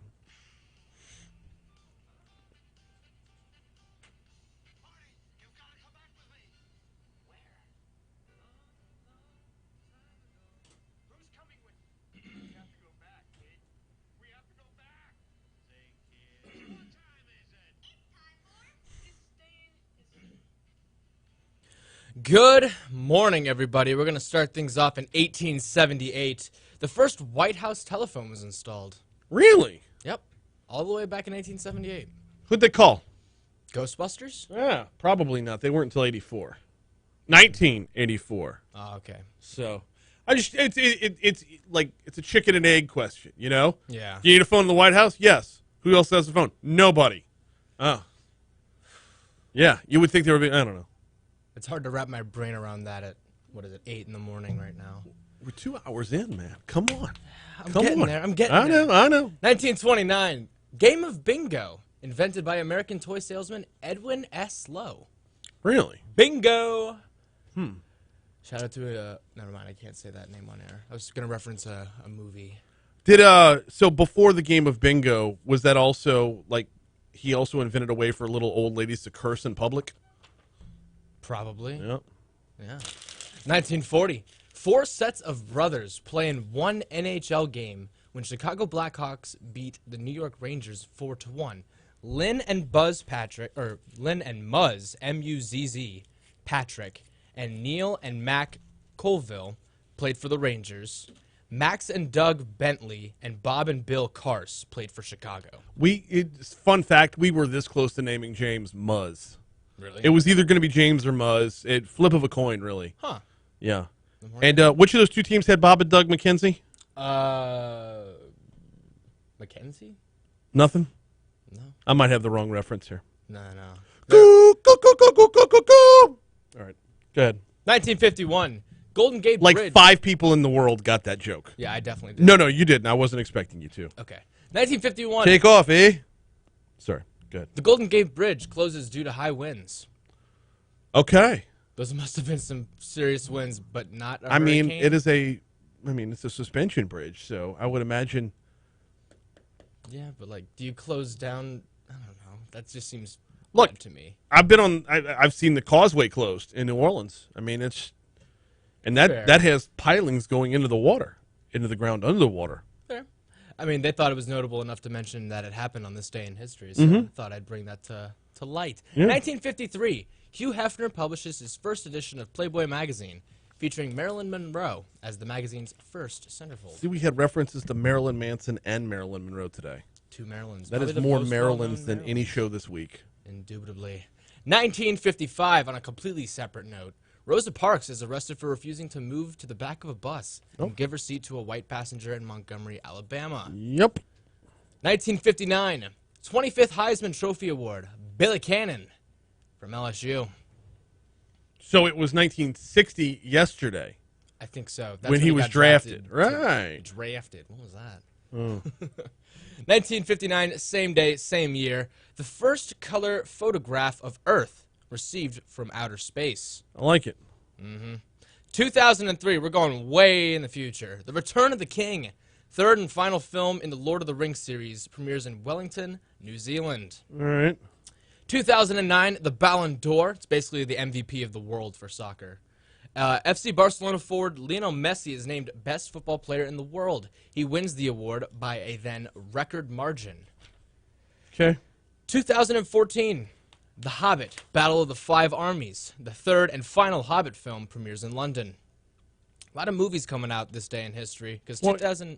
Yeah, this is the Christmas season, man. It's either summer releases or Christmas releases. We're getting into it now. Yeah, for sure. Yeah, this is the time. I'm excited. 2018, Spider-Man Into the Spider-Verse premieres in Los Angeles. It was awarded as the Academy Award Best Animated Film in 2019. All right. Have you seen that movie? No. It is phenomenal. Okay. Regardless of if you don't like animation or not, it is the best Spider-Man movie in existence, and I will die on that hill.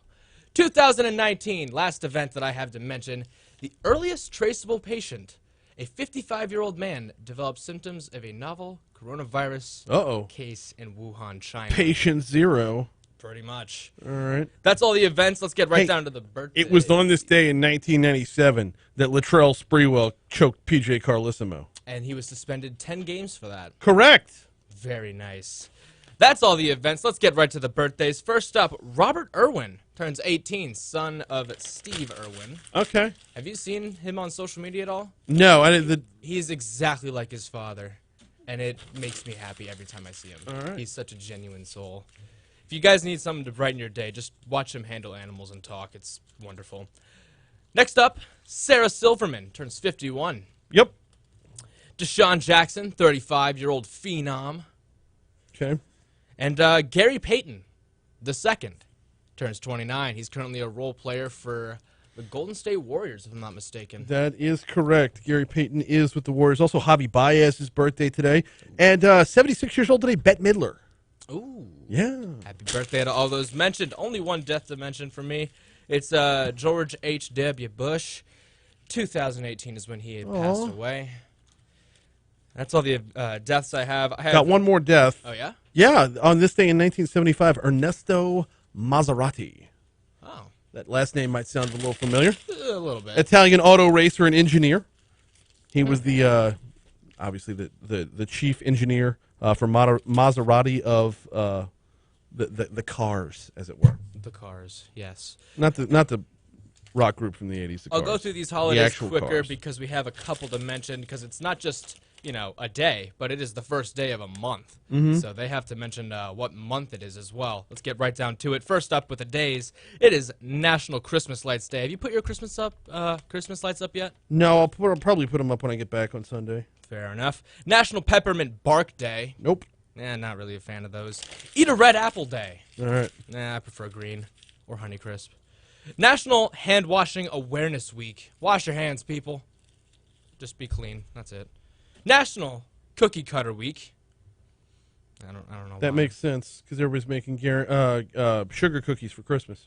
Fair enough. Boom. Now for the months. It is the month of giving. It is Universal Human Rights Month. Yes, humans deserve rights. Safe Toys and Gifts Month. And National Tie Month. National Tie Month? Yeah, like a tie. Oh, like a necktie. Yeah. Okay, not like games ending without a winner. Yeah, or tie fighter, not that either. Right. That is this day in history. Or foods with a lot of peanuts in the recipe. I get it. Yep. I've forgotten who I was supposed to do a live read for here. Mooyah. Oh, yeah. Come on now. Well, I didn't write it down. If I don't write it down, I forget. Get a double Diablo. Or a Yeah, queso Nero. so I did a queso over the weekend. Yeah. But actually, got to tell you about the catering right now because it is the holiday season. It is the beginning of December, and it is not too late to get a little bit off the beaten path when it comes to your traditional Christmas party menu.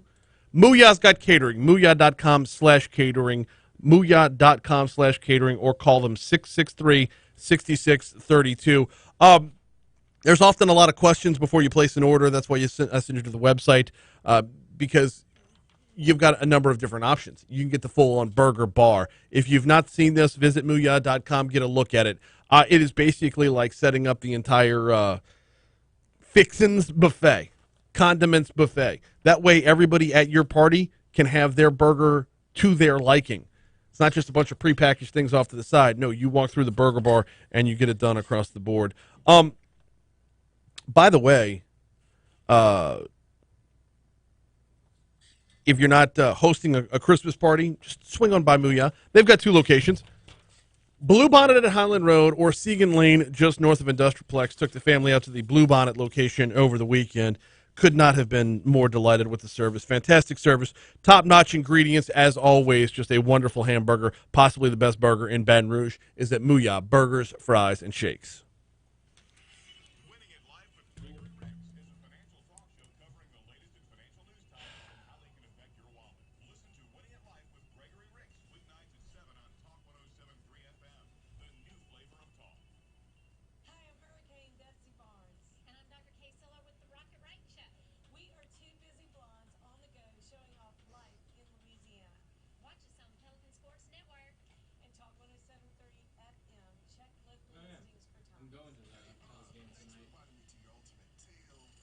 Going to where? Oh, okay.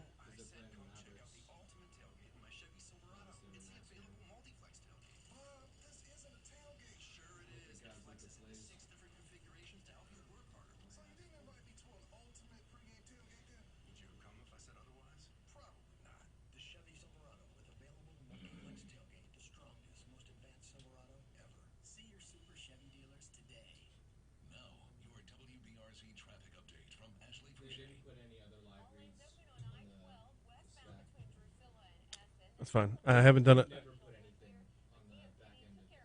Yeah, I know. I don't know why.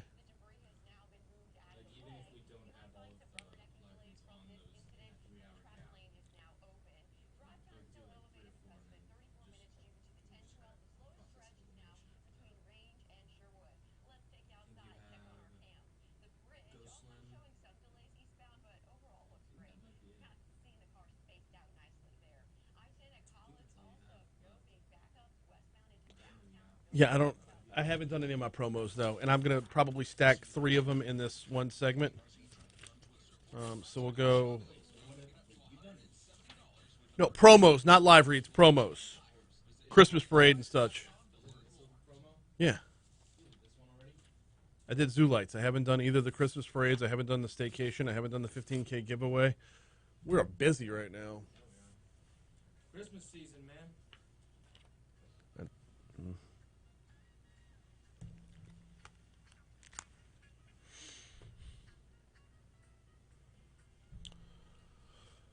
8:19, Talk 107.3 FM, WBRP. We're talking with Hunt Palmer in our next segment about new LSU head football coach Brian Kelly. Now, the former Notre Dame head coach, Brian Kelly. Fat contract. He will start off at $9 million this year. That'll get bumped up a little bit every couple of years, up until he's making $10 million his final year at LSU. You know, I don't know if we're going to talk dollars and cents with Hunt more than we're going to talk about just the overall vibe of Coach Kelly making his way to Baton Rouge, in Baton Rouge right now. But I'm sure there will be plenty of time for conversation about how much is a college football coach worth. And the correct answer to the question is whatever the market will bear. But we can walk down the full path, to be sure.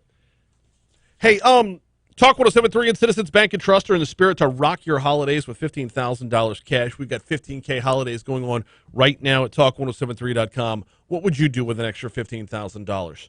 Head to talk1073.com to register to win $15,000 cash. Powered by Citizens Bank and Trust and Talk 107.3 FM, the new flavor of talk. Want to get some feedback on YouTube, if we can. There was a topic that popped up on, I want to say it was CBS, that I saw, and I didn't want to let it slide by. I'm actually glad we have the opportunity to talk about it right here. A Kansas high school basketball coach made a plea online, begging parents to do better and treat referees with more respect. The coach's post on social media followed an incident last week at a Clearwater middle school basketball game. In the post, the coach said, screaming at Screaming at officials is absolutely unacceptable, and parent behavior continues to be the reason officials are leaving the game. The coach goes on to say there is no reason to verbally assault an official. It is unacceptable. Please stop it and set a better example for your school, community, and families. Kansas State High School Activities Association Assistant Executive Director Francine Martin said a shortage of officials for high school games in the state has worsened in 10 years, with a shortage of about 600 officials. Verbal assaults are a big reason why. This might actually tie into a couple of different topics here. But let me know on YouTube. Do we take youth sports way too seriously in this country? And subsequently, does that trickle up to college to the point where we're paying a guy $10 million a year to coach football? Again, we're paying it because the market bears it. But in order to get to college, you have to have first played in high school. And in order to play in high school, you likely played youth sports as well.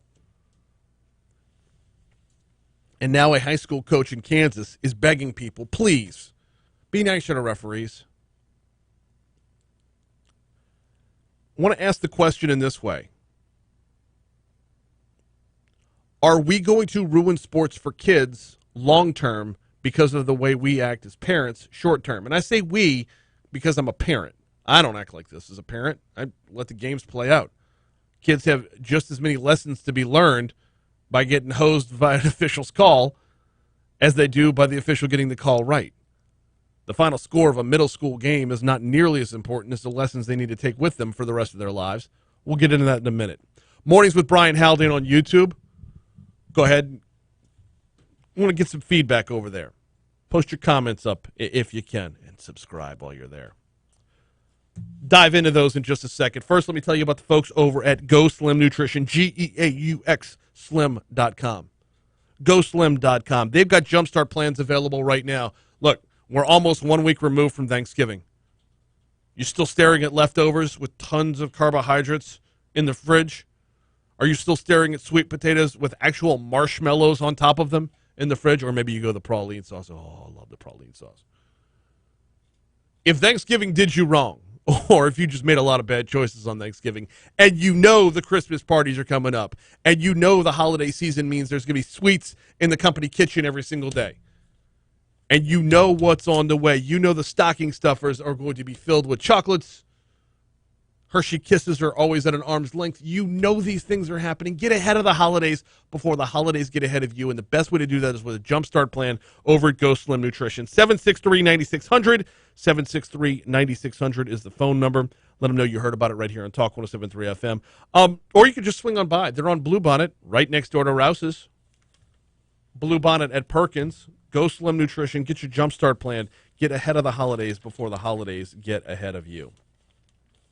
So as a parent, how do you treat youth sports? How difficult is it to suppress the urge to shout for injustice when you see injustice? When you see a bad call in the basketball court, when the ref misses a holding in football? Do you just say, take it, leave it, doesn't matter? Or are you one that shouts down a referee in a youth sports match? Youth sports game? I don't think I could tell you what my record was in any youth sporting competition, like any particular basketball or baseball season. I remember winning a couple championships within the league. We had a great youth sports league in Mandeville. Biddy basketball, Fourth Ward baseball. It was fantastic. I remember bringing home a couple trophies for winning. But I don't think I could break it down game for game the way so many parents are able to now. It was leisurely. It was fun. I can remember a couple of games where if you just went out to Harbor Field, was on Lakeshore Drive in Mandeville. Went out to Harbor Field on a Saturday and everybody's playing, right? I just hang out at the field. Anybody needed an extra player, I'm throwing on a spare jersey and getting in the game. It wasn't so regimented that, oh, no, he's not a part of this roster. It was like, yeah, let the kids play. Kids are having fun. You're hiring like local high schoolers to umpire 9 and 10-year-olds. They're making a couple bucks a game. That's about it. They're there to call balls and strikes, and they're going to get a lot of them wrong. But I don't remember it being as amped up about good call, bad call. Now, what I do remember is the number of times where I'd walk away from the field or walk off the court in basketball. And the lessons that are learned out there are more about perseverance than winning. The lessons that are learned through youth sports are about teamwork, finding something a little bit deeper down and bringing it to the forefront. But I honestly can't tell you a time where I could look back and say it was based off of this win, this loss, that this happened after that, and X, Y, and Z happened, like spelling them out like chess moves. But we see it more and more today with year-round sports, youth sports going year-round. We see it more and more today with parents just going ballistic in the stands, fist fights happening and whatnot. They happen all. You'll see them on YouTube. You'll see them on TikTok. Galen says on YouTube, parents got to have fun too. I shouted but would never lose control. It's a game after all. Okay, Galen brings up a good point, because is there a comfortable back and forth with a little bit of genuine, like, fun ribbing, but so many parents have taken it over the line that they've ruined it for the rest of the class? I've seen parents climb fences to get to umpires, coaches, or worse, their kids. Boy, and that's another thing, too. If you're the parent that's going to do that, pull them off the field completely.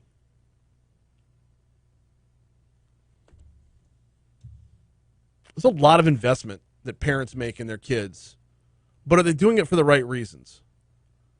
It costs a lot of money for training in football, basketball, or baseball, especially outside of, like, you sign them up at school or you sign them at the YMCA. That's doable. But the year-round stuff, the working with a coach stuff, it's gotten so out of hand. One more from YouTube. Lifelong friendships destroyed. Shameful. Yeah, it absolutely is. Let me know. We'll take some more comments on YouTube. Going to move right along here as far as on the air is concerned. Want to get to a couple more things before we break. And when we come back from break, we're going to talk with Hunt Palmer, co-host of Hunt and Hill on 104.5 ESPN. I can let you know right now, the first portion of Hunt and Hill today will be preempted. Why? Press conference. New LSU head football coach Brian Kelly. We'll talk about that a lot more in our next segment. Hey, the Jones Creek Area Business Association invites you out to their annual Christmas parade. Christmas on the Creek is the theme this year. Parade begins at the intersection of Jones Creek and Coursey, runs south down Jones Creek Boulevard to the Woodlawn Shopping Center at Jones Creek and Tiger Bend. Parade starts at 2:30 on Sunday, December 12th. There is still time to get entry into the parade. If you wanted to put a float, a vehicle, a marching group, whatever the case might be, there's also sponsorship opportunities as well. If you wanted to get in on the parade, entry is open right now until December 8th. Visit jcaba.org for more details. jcaba.org for more details. Then join us for Christmas on the Creek, December 12th. Baton Rouge has a wealth of Christmas parades. Love it. Because you got the Jones Creek one, that's Sunday. Night before that, you've got the downtown Cortana Kiwanis Christmas parade rolling in downtown Baton Rouge. If the Jones Creek one's on the 12th, downtown is on the 11th. I think Central's got one, Denham's got one. We are just overflowing with Christmas parades, and that's a good thing. All right, going to check news here in just a minute. Curious to see how things are going to play out with the Supreme Court. Talking about Roe v. Wade and the amount of testimony they're going to be taking. Curious to see how things are going to play out when it comes to the abortion debate. When Franz Borghardt was in earlier for Legally Served, he basically said, you think things are bad with racial tension right now? Watch and see what happens between the pro-life and pro-choice movement. If they change anything. He said overturn Roe v. Wade, but I tend to agree with him and would broaden that out to say any alteration would result in a lot of blowback. Not saying whether those alterations would be right or wrong, not saying whether or not overturning Roe v. Wade would be right or wrong, or this Mississippi law with 15 weeks in. Not taking a stand on it one way or another. I'm just talking about, although I am pro-life, but I'm talking about the reaction from people would be overwhelming. Here comes CBS News.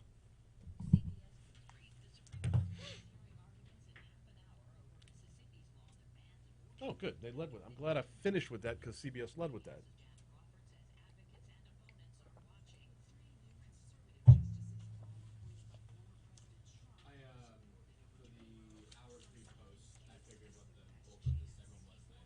Yeah, all good.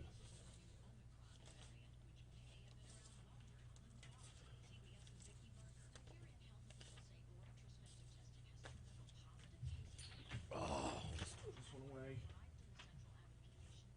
Is he going to be coming in? Yeah, he's supposed to be here.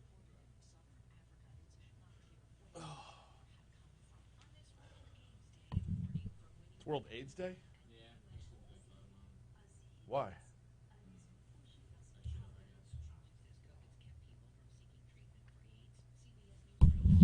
So we used to have an umpire. See, these are the things I do remember. We used to have an umpire in Fourth Ward baseball. His name was Otis, and I played first base. Oh yeah, so good. He would be when he was the base umpire. When he was the home plate umpire, I mean, you want to talk about like Leslie Nielsen and the Naked Gun style calling balls and strikes, right? But when he was the on base umpire and I'm playing first base, holding a runner on. Well, if you slap that tag down and show him the ball, it didn't matter if he was safe or out. The more level of enthusiasm you show him the ball, ring him up. Like, it just, the guy could be safe by about 3 feet. And I'll pop that tag. Oh, there's the ball. Such an easy sell. Oh, Otis. My man, the umpire. Otis. I love that.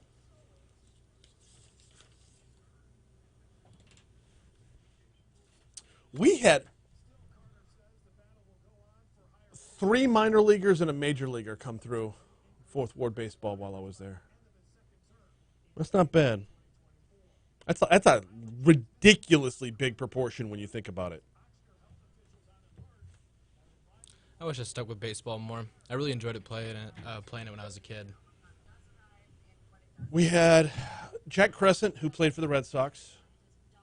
Donald Rushing, who was in the minor leagues for, I believe, the A's. And Andy Cannizaro, who played for the Yankees for a good minute, quick minute. Late season call-up. Jack was a late season call-up as well. Who was the other one that played minor league baseball? His name was Kevin something. Anyway. But yeah, with the day Jack Crescent got called up, I was like, I get to, for the rest of my life, say I've gotten a hit off of a Major League Baseball pitcher. I was 10 and he was 11, but I've gotten a hit off of a Major League pitcher. I went to middle school and high school with this dude named Alex Scherf. He's, I don't know if it's like double or triple for him, but he's part of the Red Sox pitcher. Nice. Yeah, Andy and I played baseball in Mandeville, then we played baseball at St. Paul's, and of course, he went on to be Andy Cannizaro. Another buddy of mine ran into him over the weekend. I need to get caught up with him. Yeah,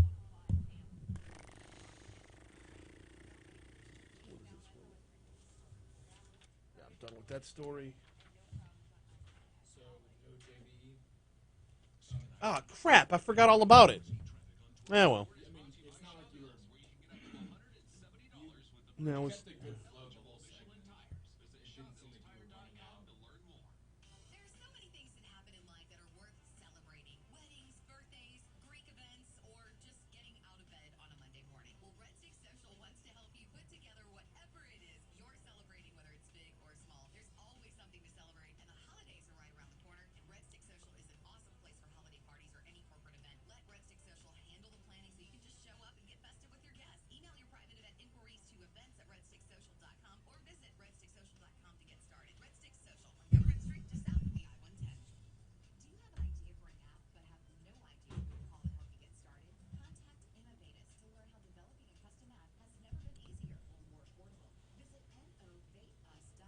Ben Sheets. Yeah, I forgot he was from here.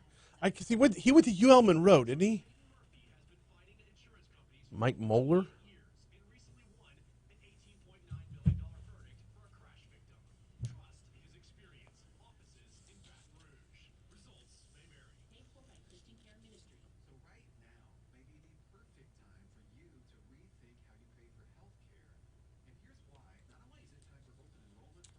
Hey, LSU's accounting team has advanced in the 2022 National Accounting Competition.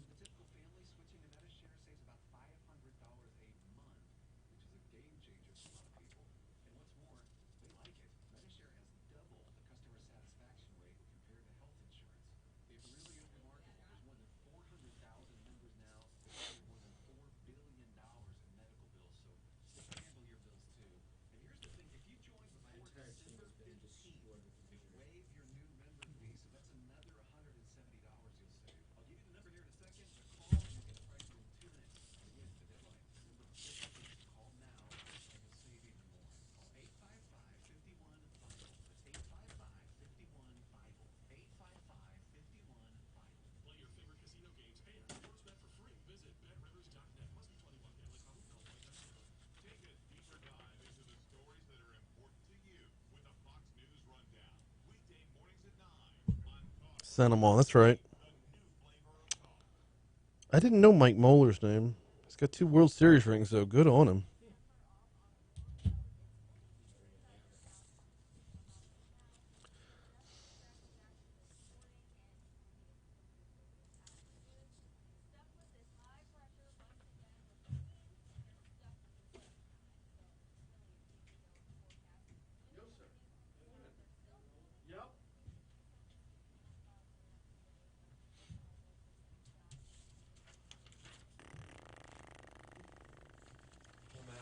Yep, right there.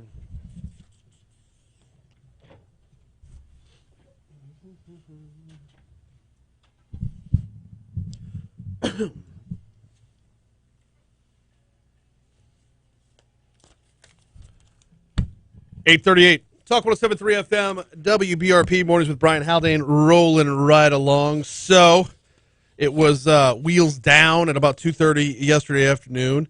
LSU's head football coach, is now in town, and in town to stick around, I'm sure.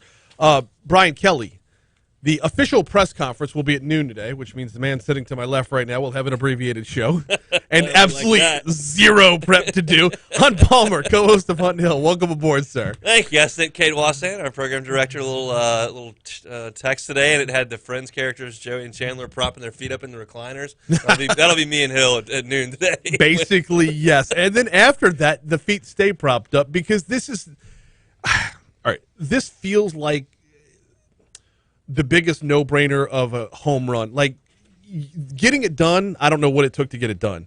But getting it done, that's all done now. Yep. Now, as an LSU fan, we could just sit back and say, wow. Is there – what am I missing anything here? Well, I talked about kind of all the aspects of it yesterday on the show. And, yeah, it's a huge name. And, yes, he has won everywhere he has been. Mm-hmm. Yes, he knows how to run an organization. He knows how to manage people. He's always surrounded himself with good people, and he's won a lot of games. He has some pretty glaring failures in huge games. He's gotten to the playoff. Gotten to the BCS championship in Alabama, beat the brakes off them. Got to a semifinal. Clemson destroyed them. And last year they got over the hump and beat Clemson with Trevor Lawrence having COVID. They got a rematch and lost 34-10.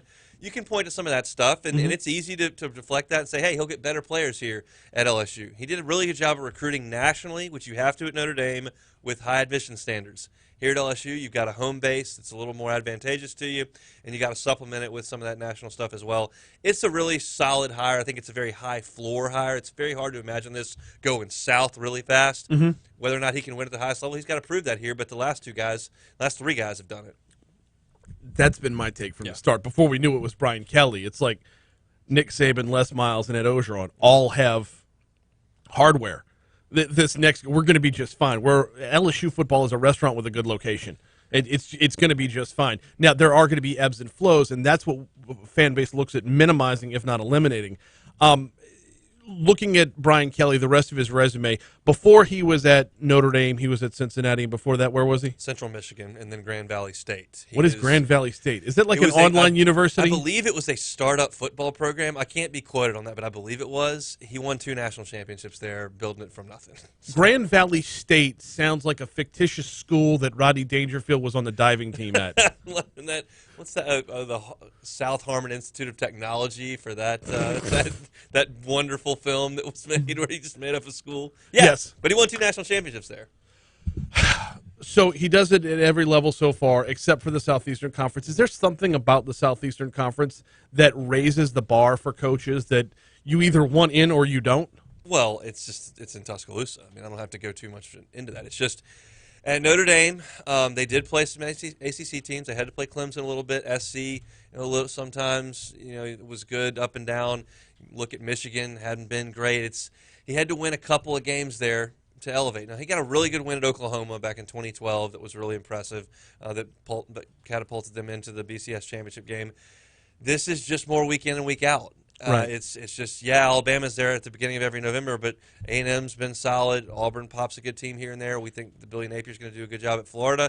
Lane Kiffin's doing a good job at Ole Miss. All of a sudden, you got to play Georgia every once in a while. It's just more consistent, and I do believe that Lincoln Riley looked at that. I don't believe that he cowered at a possibility of Oklahoma coaching in the SEC or if LSU knocked on his door, which I don't know. But it's just easier to go out to Southern California and win. I don't know if it's easier to win at Notre Dame because of the massive recruiting disadvantages that you have. You do have massive recruiting disadvantages, and Notre Dame does a very good job of, as an independent, scheduling some pretty big games every year. It's not week in and week out because you play the service academies as well, but you do get your Michigans. You do get USC when they're up or down. You say with Lincoln Riley, you don't call it cowering, but if you go to the Pac-12 instead of the SEC, you are actively choosing to play fewer big games every year. Here's the analogy that I use on it. If I put you outside a room and there's a door that's closed, and I say, go get into that other room. And you have two options there. You can just open the door and walk in. Pretty simple. Yeah. Or you can try to run through the door and barge it open. Okay. I think at Southern Cal, you just open the door and walk in. If you come to the SEC, you got to break through it. It's the same thing I talked about when all these LSU fans were so gung-ho about playing Alabama in the championship game after the 2011 season. We want them again. We want to play the best. Well, I'd personally probably rather play Oklahoma State and beat them by 30 and win the national championship. But in my opinion. There is the mentality. If you want to be the best, you've got to beat the best, right? Win all your games. Yeah, exactly. But that's easier to do when it's easier to do in the Pac-12. By the way, 57 degrees in Baton Rouge right now, 37 in South Bend, Indiana. Welcome, Coach. Welcome. Try to go recruit Florida when you got to tell these kids when signing day is in the winter. Right. Come up for your visit. It's like 20, and you can't see this, as Moscona says, you can't see the sun for 3 months a year. It's an easier place to recruit to. There's no doubt. Moscona went to Notre Dame for a little while. He's very, very jaded on that went place. To, what is it? What's the college that Rudy went to? Where right Rudy, outside Holy it? Cross. Yeah, Holy Cross. That's where he went. Yeah. Well, he was in South Bend for a while, I guess my takeaway. So Brian Kelly as a coach, what can we expect as a coach? So Brian Kelly, he played defense as as he would admit, a very average player, but he's an offensive-minded coach. But what he's done is surround himself with really good coaches on both sides of the ball. Marcus Freeman is a guy that we are familiar with. He's up there at Notre Dame right now. They're talking about trying to bring him down there. He may have interest as a head coach at Notre Dame or Cincinnati if things move around. Tommy Rees is offensive coordinator right now, is a guy that people think a lot of. LaFleur, the Packers coach, was a quarterback coach for him. Right now, Mike Elko, who's the defensive coordinator at A&M, who's done a great job, came from Notre Dame. He has consistently stocked the shelves with great coordinators and done a good job of managing the entire organization. He's very professional, very buttoned up, and let's be quite honest, that's something that hasn't been the case here for a long time. I don't think that's breaking any news. When you say for a long time, I assume you're meaning more than just the Ed Ogeron era. Yeah, I am. I mean, look, I sat in a lot of Les Miles press conferences, and the eating grass is endearing, and the hammer and the nail stuff is great, and you kiss him on the mouth.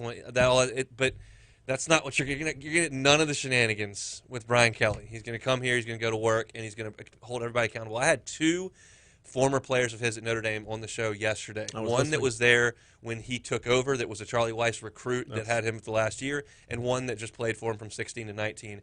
And it was both kind of relayed to me, look, this is not a guy that everyone cries when he leaves. He's not a player's coach, but everybody likes him because we know that we're in an organization that is well-oiled and running correctly. And that's what Scott Woodward values. That just is what he likes, and that's what you're going to see. So I expect a very professional and direct press conference today.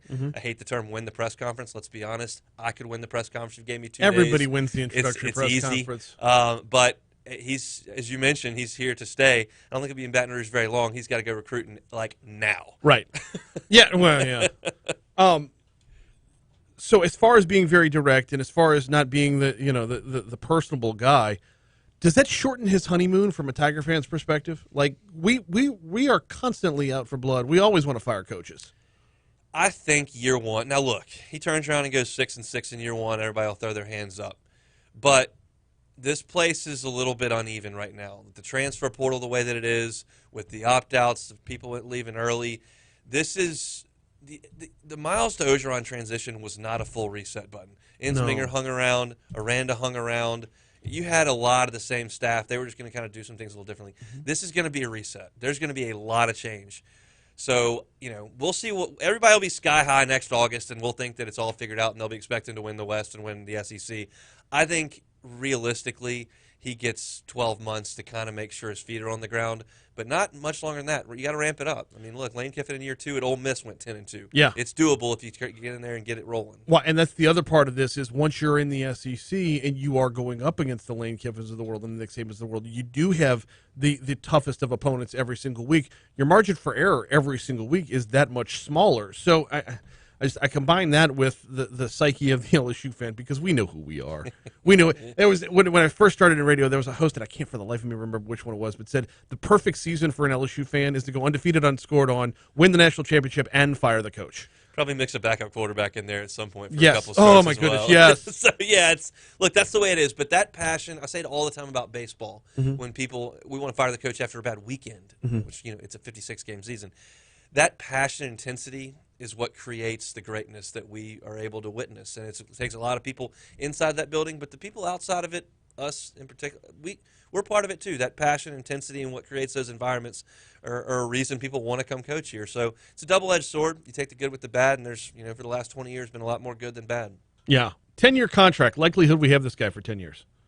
70. I mean, I realize Nick's 70. But Nick's not human, though. Yeah, it's just he's about as human as Mark Zuckerberg. I kind of doubt 10 years, but look, it's he can certainly walk into rooms right now of high school sophomores and juniors and tell them that I'm going to be here, and that's where you start. And then you see if you can get a good foundation, win some games, and people are younger than they used to be. It's the nature of all this. I think that most sports are somehow skewing a little bit younger with executives and coaches all over professional sports and in college that are doing things in their 30s that weren't done years and years ago. But I still think people have a little bit longer to be real productive. And Brian Kelly's he looks like a pretty young 60 to me. I was surprised to learn he was 60. Yeah. I was surprised to learn he'd been around that long. 4 universities, one of which sounds like an online college, but it is what it is. 2 national titles. Such as it is. Hunt Hill coming up at, technically noon today, but it will be press there conference. briefly at noon. Yeah. And I assume day drinking, because this is a celebratory day. I was listening to AFR yesterday. We got less than 6 seconds ago. Listen to AFR yesterday. A lot of callers were talking about how there's a lot of naysayers about Brian Kelly. Are you seeing any negative sentiment, or is... There's some. I mean, just the big games. He's a little bit abrasive. And plus, a lot of people don't like Notre Dame. So if you're one of them, I'm one of them. If you spent 10 years hating the guy because he was the head coach at Notre Dame, not because you knew him or were intimately involved with anything that he had done, but it's just a Notre Dame thing. Now he's our guy, so I think people will come around. Last Notre Dame coach we brought in won a College World Series. So love Coach Maneri. He's Hunt Palmer. Catch him at noon on 104.5 right after the Brian Kelly press conference. Appreciate you hopping on board, Brian. man. Thanks a million. Here comes Your Money Now right here on Talk 107.3 FM. We're closing it out next. I don't want to get so full reset. I mean, if you He's going to keep Corey. He's keeping Kevin Falk. I've talked to Hestre. I don't think Kevin Falk does a very good job. He does have the ability to go into a 5-star Louisiana recruit's home and say, you need to stay here and be a legend here as opposed to go to wherever. Yeah, Kevin's going to be always graded on a bad curve. He go for 4,400 yards or whatever he did. Right. Right. It's in comparison to his playing, but Sounds like Moffitt may be on his way out, which is kill the mics.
Jeez, I'm fucking idiot.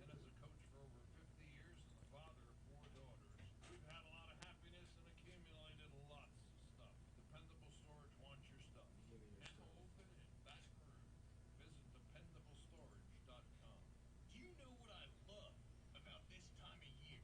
The three F's. Fall, football, and fishing.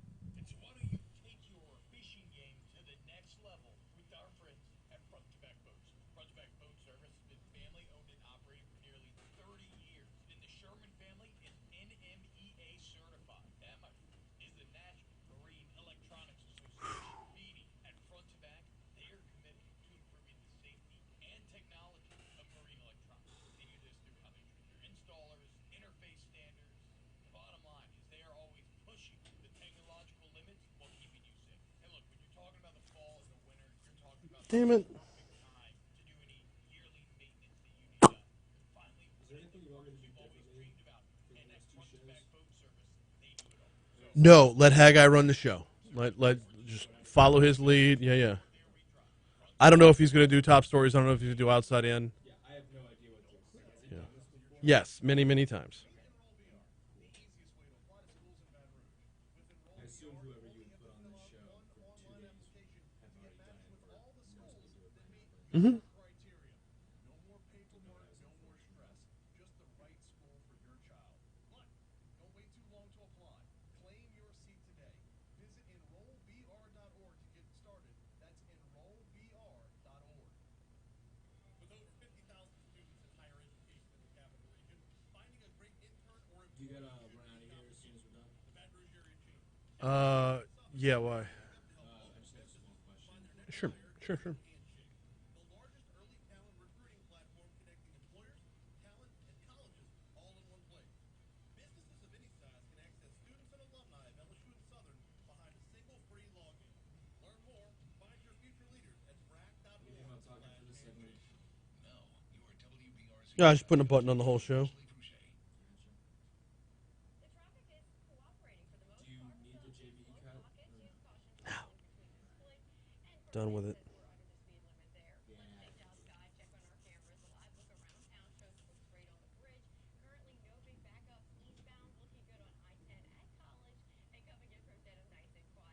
See an accident? Report it at WBRZ Traffic on Twitter. This report is brought to you by Shawbells, where you can get up to $170 with the purchase of 4 eligible Michelin tires. Visit ShawbellsTire.com to learn more.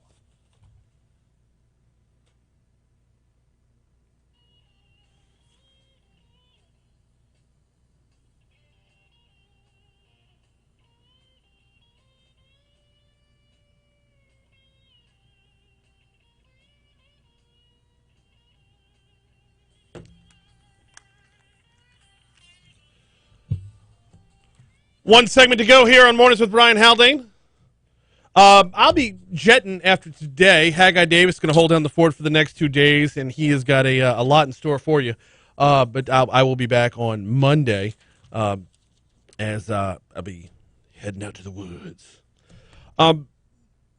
So Haggai's going to hold it down tomorrow and Friday. I believe Franz is going to be coming back on at some point for a bonus Legally Served segment, as there will be news breaking later on this week, if not later today. But Haggai will have a full slate for you tomorrow and Friday as well. Hey, Baton Rouge tradition returns on December 11th. The 70th annual Cortana Kiwanis Downtown Christmas Parade is back with presenting sponsor, the Baton Rouge Coca-Cola Bottling Company. Floats, bands, marching groups, dance troops, and, of course, Santa Claus. Well, there's an E on the end of Claus in this promo. It's not the Tim Allen movie. And, of course, Santa Claus will make their way through the streets of downtown Baton Rouge starting at 5:30 p.m. on Saturday, December 11th. Come out early. Check out the Battle of the Bands at 4. Proceeds from the parade support various children's charities. For more information or a map of the route, visit ChristmasInBR.com. Then come on out on the 11th to celebrate the season with us. Going to be a lot of eyes and ears on that Brian Kelly press conference coming up at noon. And I got to tell you, it's weird to see how the national media reacts, because it's kind of 50-50 split. Half are saying the sky's the limit for LSU. In fact, I want to say Colin Cowherd said yesterday, LSU will win a national championship next year. Now, to be fair, that's what Colin Cowherd does. But at the same time, though, raising expectations combined with the already heightened sense of win now in the SEC, the bar's going to be set really, really high. And I have no doubt that he's ready for it. I have no doubt that Brian Kelly is ready for it. We will hear from him directly at noon today before Hunt and Hill. The other part of the national media is talking about, national sports media, is talking about how college football salaries are just out of control and the back and forth nature of moving from market to market, taking some folks away from like going into Notre Dame when they're in a playoff hunt and just pulling their coach out and bringing them down to Baton Rouge. I wanted to ask Hunt how that was going to play as far as the college football playoff is concerned. I mean, a lot of it's going to be based off of results on the field, but when you've got a playoff committee that can make human decisions with human error and human influence, are you going to be more hesitant to send a team into the playoff knowing that they've got an interim head coach? Or would you be more willing to do so because it's a better storyline? Huh? Fox News Rundown is going to be coming your way right after we check CBS News at the top of the hour. That'll be followed by Brian Kilmeade, then Dave Ramsey, then, of course, Jada Cody will drive you home this afternoon. Before I get out of here, I do need to remind you, Talk 107.3 is giving you a chance to enjoy a true Louisiana staycation on us at either the Renaissance or Watermark Hotels. Simply take our staycation survey at talk1073.com, and you will be instantly registered for one of 2 staycations each month. We draw for both 2 winners, one on this show, one on the Jada Cody show. It is a staycation with the Watermark and Renaissance Hotels and Talk 107.3, the new flavor of talk. It's actually December 1st. It is time for us to draw for our November winners in the staycation giveaway. So be on the lookout for that announcement soon. All right, I'm out of here. I will see y'all on Monday. Haggai's holding it down tomorrow. Thank you so much for listening. All right, YouTube, I've got to hop on a phone call here in just a minute, so I will see y'all Monday. Thank you for playing along.